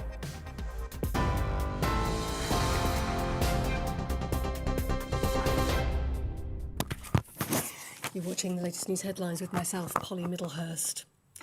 The Prime Minister warns that if Russia invades Ukraine, the bloodshed will be comparable to the first war in Chechnya or Bosnia. Moscow has around 100,000 troops on the border, raising fears of an imminent attack. Boris Johnson told MPs the British Army will work to protect its allies with severe sanctions against Russia. Meanwhile, a shipment of equipment and munitions has landed in Ukraine to bolster the defensive capacity of the Ukrainian armed forces. Boris Johnson has also told the Commons he welcomes the Metropolitan Police investigation into alleged parties at Downing Street during lockdown. Number 10 says talks between Sue Gray's inquiry team and the Met would determine what could be published from her report. It comes after Number 10 admitted the Prime Minister had a birthday celebration in June 2020 when COVID restrictions were in place. And following the death of Star Hobson, children's social care services at Bradford Council are to be put in the hands of a trust. The council had contact with the family of the 16-month-old who was murdered by her mother's girlfriend in 2020. The council will own the trust, but it will be controlled by a new independent chair and board of directors.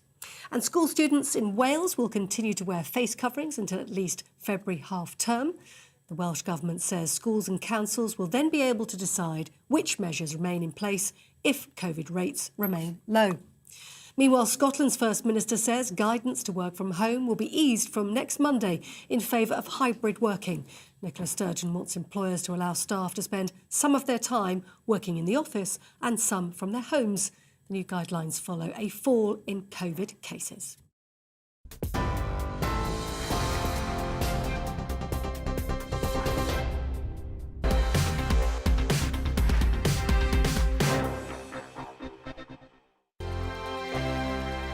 Hello there, I'm Eamon. And I'm Isabel. And you're watching the GB News digital stream across the United Kingdom. And around the world. If you're here in the UK, you can also watch us on your TV screen. GB News is Freeview channel 236. On Sky, we're channel 515. 626 on Virgin Media. Just remember, you might need to retune your TV to watch the channel. Yeah, and if you are doing that, find out more about retuning by going to gbnews.uk. Join my show Farage, 7 p.m. till 8 p.m. Monday through Thursday. And there you will get opinion, analysis, debate, and I'll cover stories that nobody else dares to touch. And then for the last 15 minutes, talking pints. We're over a drink. We have a civilised conversation with someone. We very often disagree, but we do it in a grown-up way. Come and join me on Farage.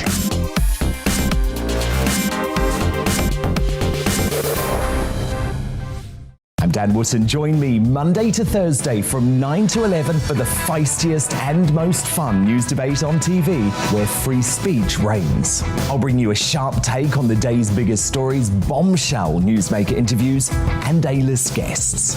And I guarantee you, no spin, no bias, no censorship, and no reason to go to bed. That's Dan Wootton tonight, Monday to Thursdays from 9 on GB News. Hello there, I'm Eamon Holmes. And I'm Isabel Webster. And we hope you can join us for Breakfast with Eamon and Isabel. You make me laugh out loud, belly laugh. Is that important first thing in the morning? Yeah, absolutely. And there's me trying to be deadly serious. News is a serious business. Yeah, I have to rein you in sometimes. Well, it doesn't stop us laughing at it. It doesn't stop us having an opinion on what's going on. Yeah. And it certainly will not stop us reflecting what you think. Weekdays from 6 to 9:30 on GB News.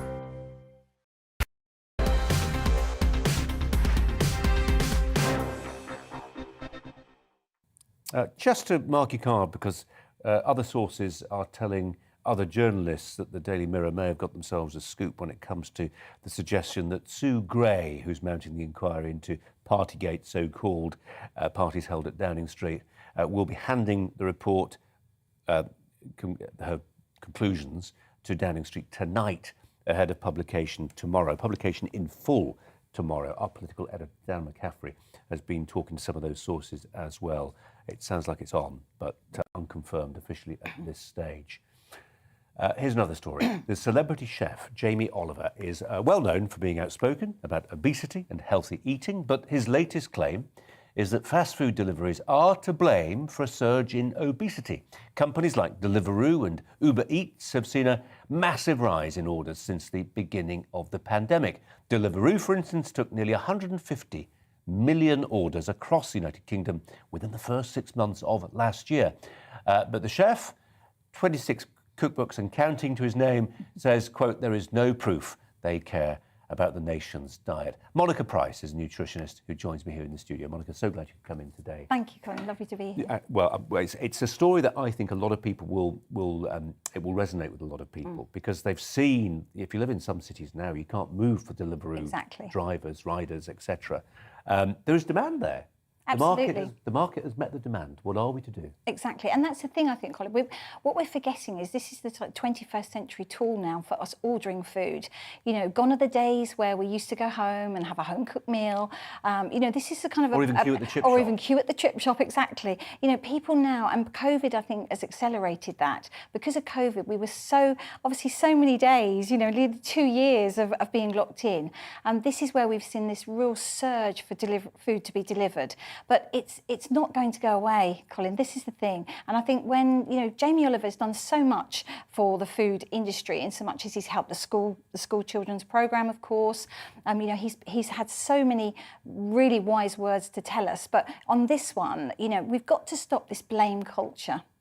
Let's give him his dues and ventilate what he's saying for a second. During the commercial break, you and I were both sharing stories of our eldest children who use these services. Absolutely. But isn't part of the problem, Jamie Oliver might say, is that you tend to use Deliveroo, for instance, at your moments of weakness. Yes. Maybe you've had a drink, maybe you're exhausted because you've been doing whatever. And that's the moment, in that moment of weakness, when you probably should make something healthy straight from the salad bit of your fridge, but actually... You don't. You get on the app. Yeah, that's it. And that's the thing. The thing is, it's so easy. It's so easy. And you can order a minimum amount of food. That's the thing. There's no kind of, you don't have to order hundreds of pounds worth of food. You can order something that's £1.35, for example, you know, and they will bring it to your door. So of course, we're creating a culture that's going to be expecting this. As I say, this is not going to go away. I think what we need to do is kind of look back of how we've got here.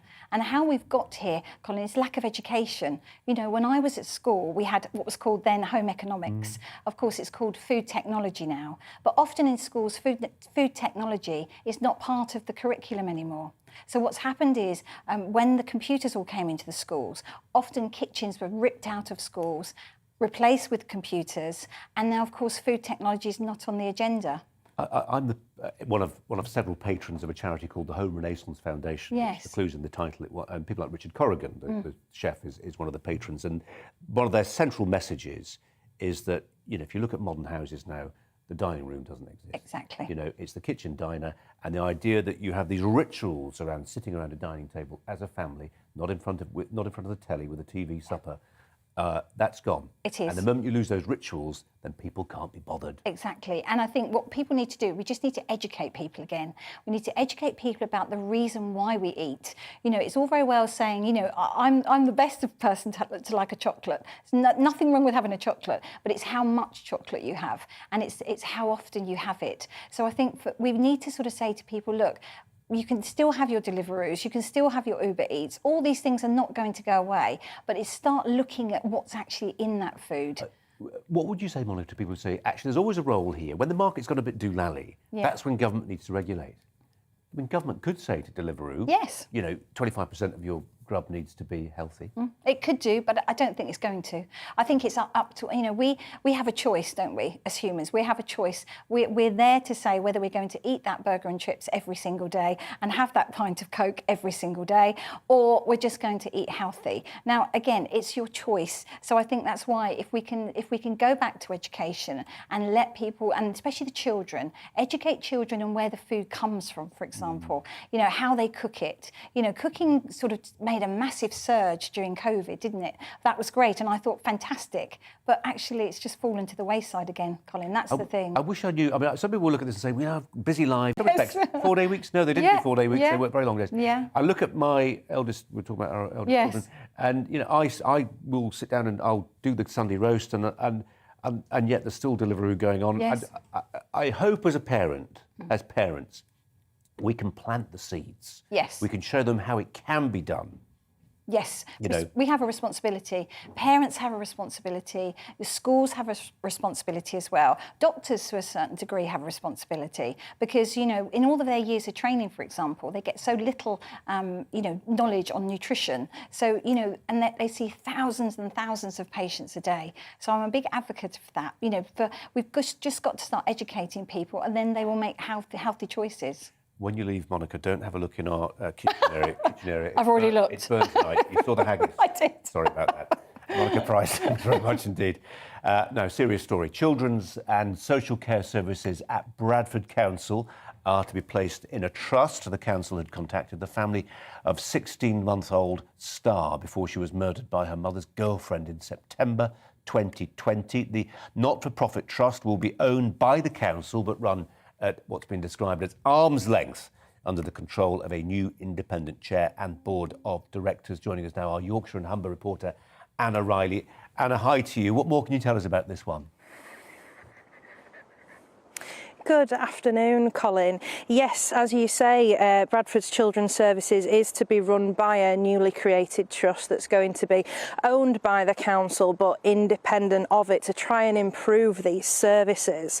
The recommendations in this newly released report were made to the Education Secretary by the Children's Services Commissioner in Bradford, and the Secretary said keeping vulnerable children safe from harm is non-negotiable, and where a council is not meeting the duty to do this, we will take action to protect children and put their needs first. And the Education Secretary also said that this review shows the council needs support to improve, and that he was pleased that Bradford Council have agreed to establish a new trust to bring this into place.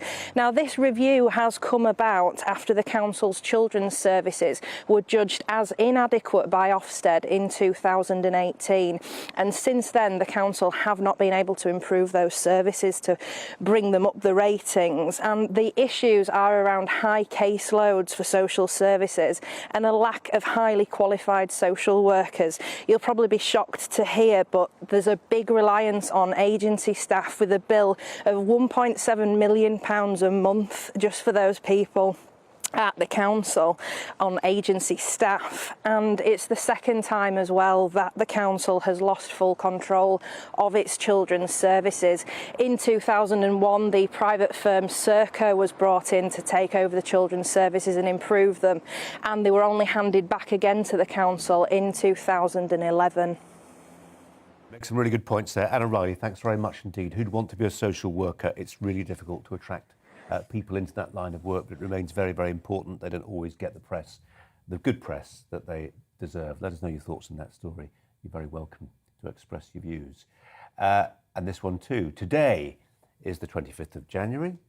You knew that, but it's Burns Night, and Burns Night will be celebrated this evening across the UK, in Scotland obviously, and beyond, as many remember the bard, Robert Burns. His work includes the likes of Auld Lang Syne, Tam O'Shanter, The Eve of St Agnes, and Address to a Haggis. The star of the Burns Night feast, we mentioned it just a moment ago, to the horror of our nutritionist, because we've got one here in the newsroom, is the haggis.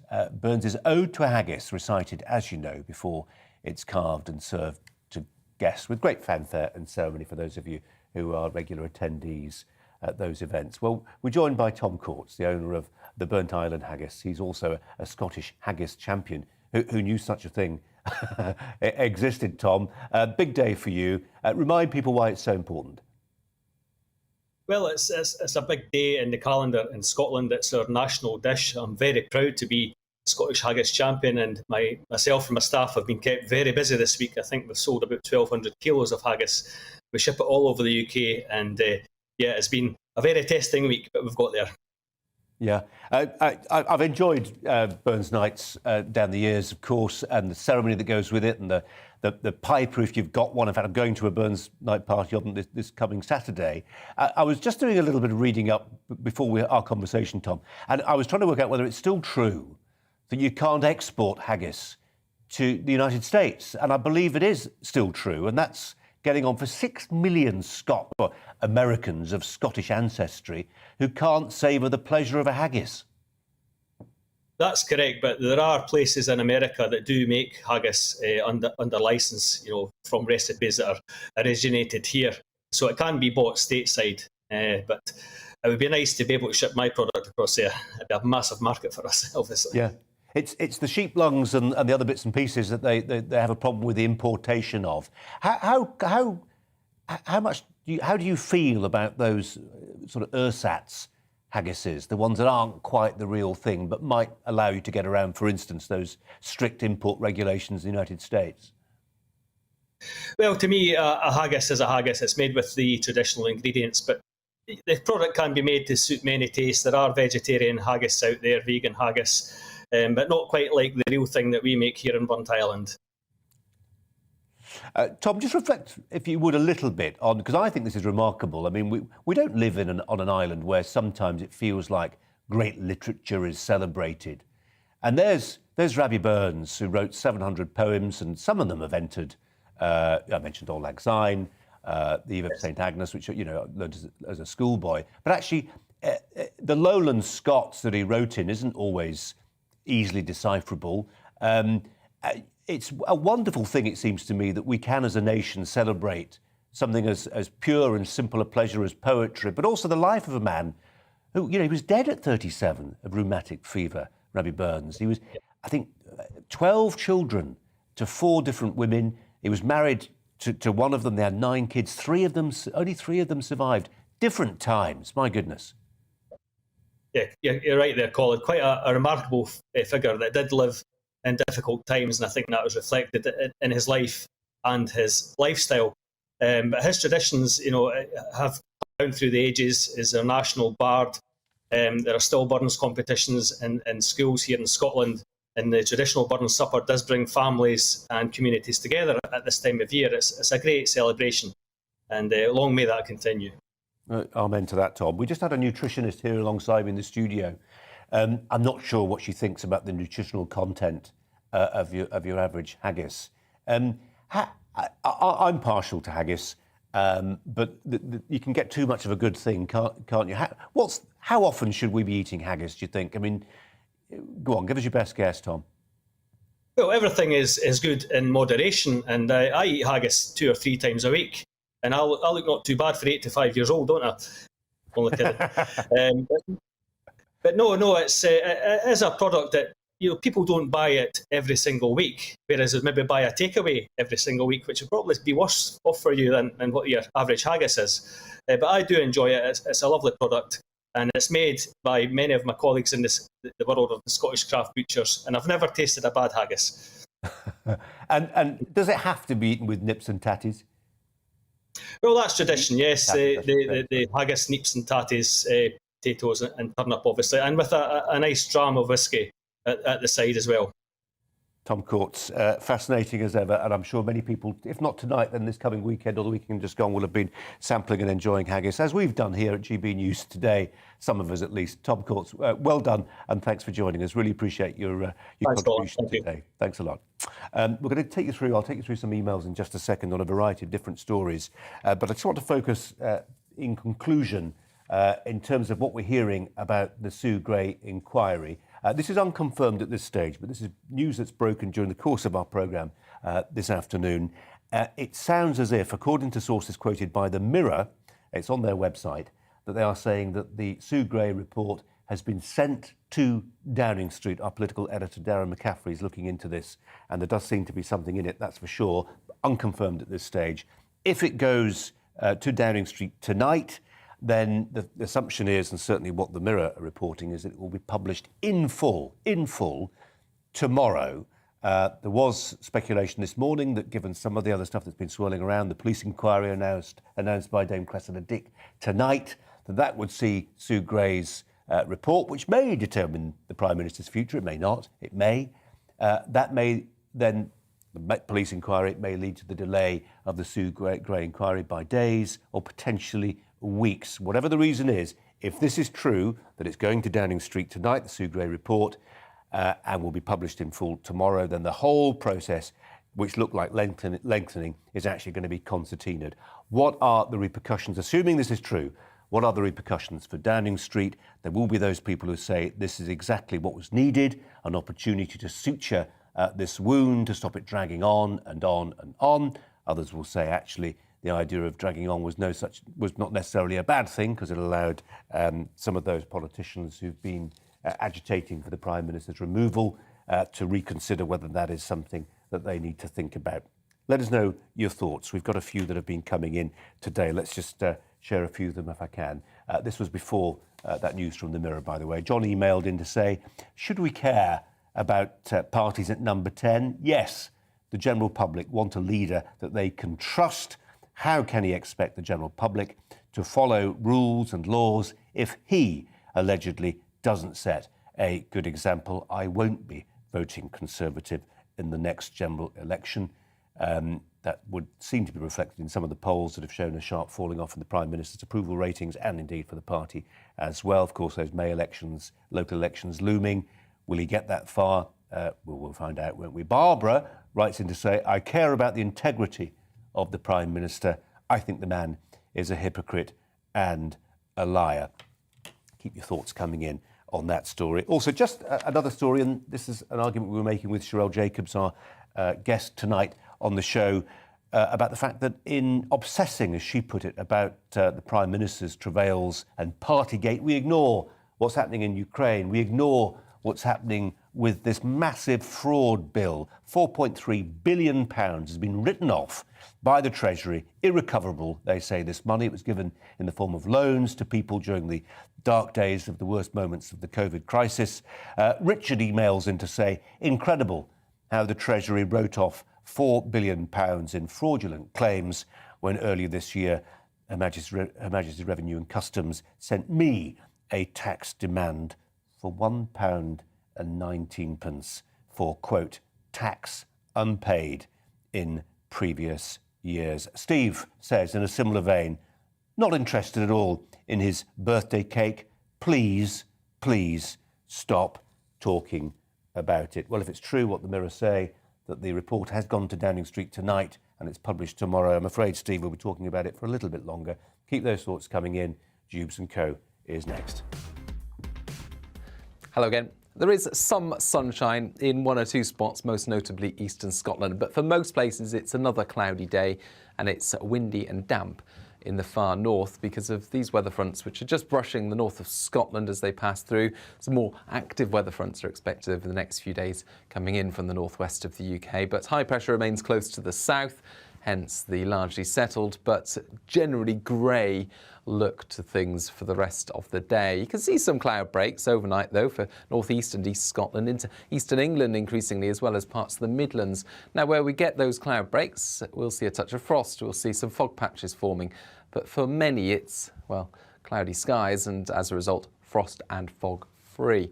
We keep a breeze in the far north, some showers for the likes of Shetland, but otherwise for the vast majority it's another generally dry but grey start to the day. Any fog patches lifting, and then I think for England and Wales a brighter day in store compared to today, because there'll be more breaks in the cloud, and even where we get the cloud it will be a little higher. As a result, temperatures a little higher as well, so 8s and 9s in the south compared to the mid-single figures that we've seen through today. But for Scotland and Northern Ireland, it turns unsettled. Wet and windy weather arriving, gales for the far north, 50 to 60 mile-per-hour wind gusts for exposed parts of northern Scotland. And this area of rain pushes south during Wednesday night into Northern Ireland, southern Scotland, and then eventually the rain peters out as it moves into Wales and the Midlands. But we keep a lot of cloud across the country, so a mostly milder start to things on Thursday, but again a cloudy start, more of a breeze for many as well, and the cloud and rain in the south continuing until around lunchtime. The rain though tending to be light and on and off, mostly it'll affect western areas. Brighter skies follow from the north with a few showers, and those showers will be falling as snow over the Scottish mountains. But Thursday on the whole is looking like a brighter day. Join me, Nana Akweer, on Fridays, Saturdays and Sunday afternoons here on GB News. Expect fiery debate and passionate discussion as my panel and I take on some of the top stories hitting the headlines. You can look up the statistics. No, you look it up. I hug everyone. We learn from it and try and move on. That's it. Opinion is at the heart of the show. It's a place for open and frank conversation, but without the fear of cancellation.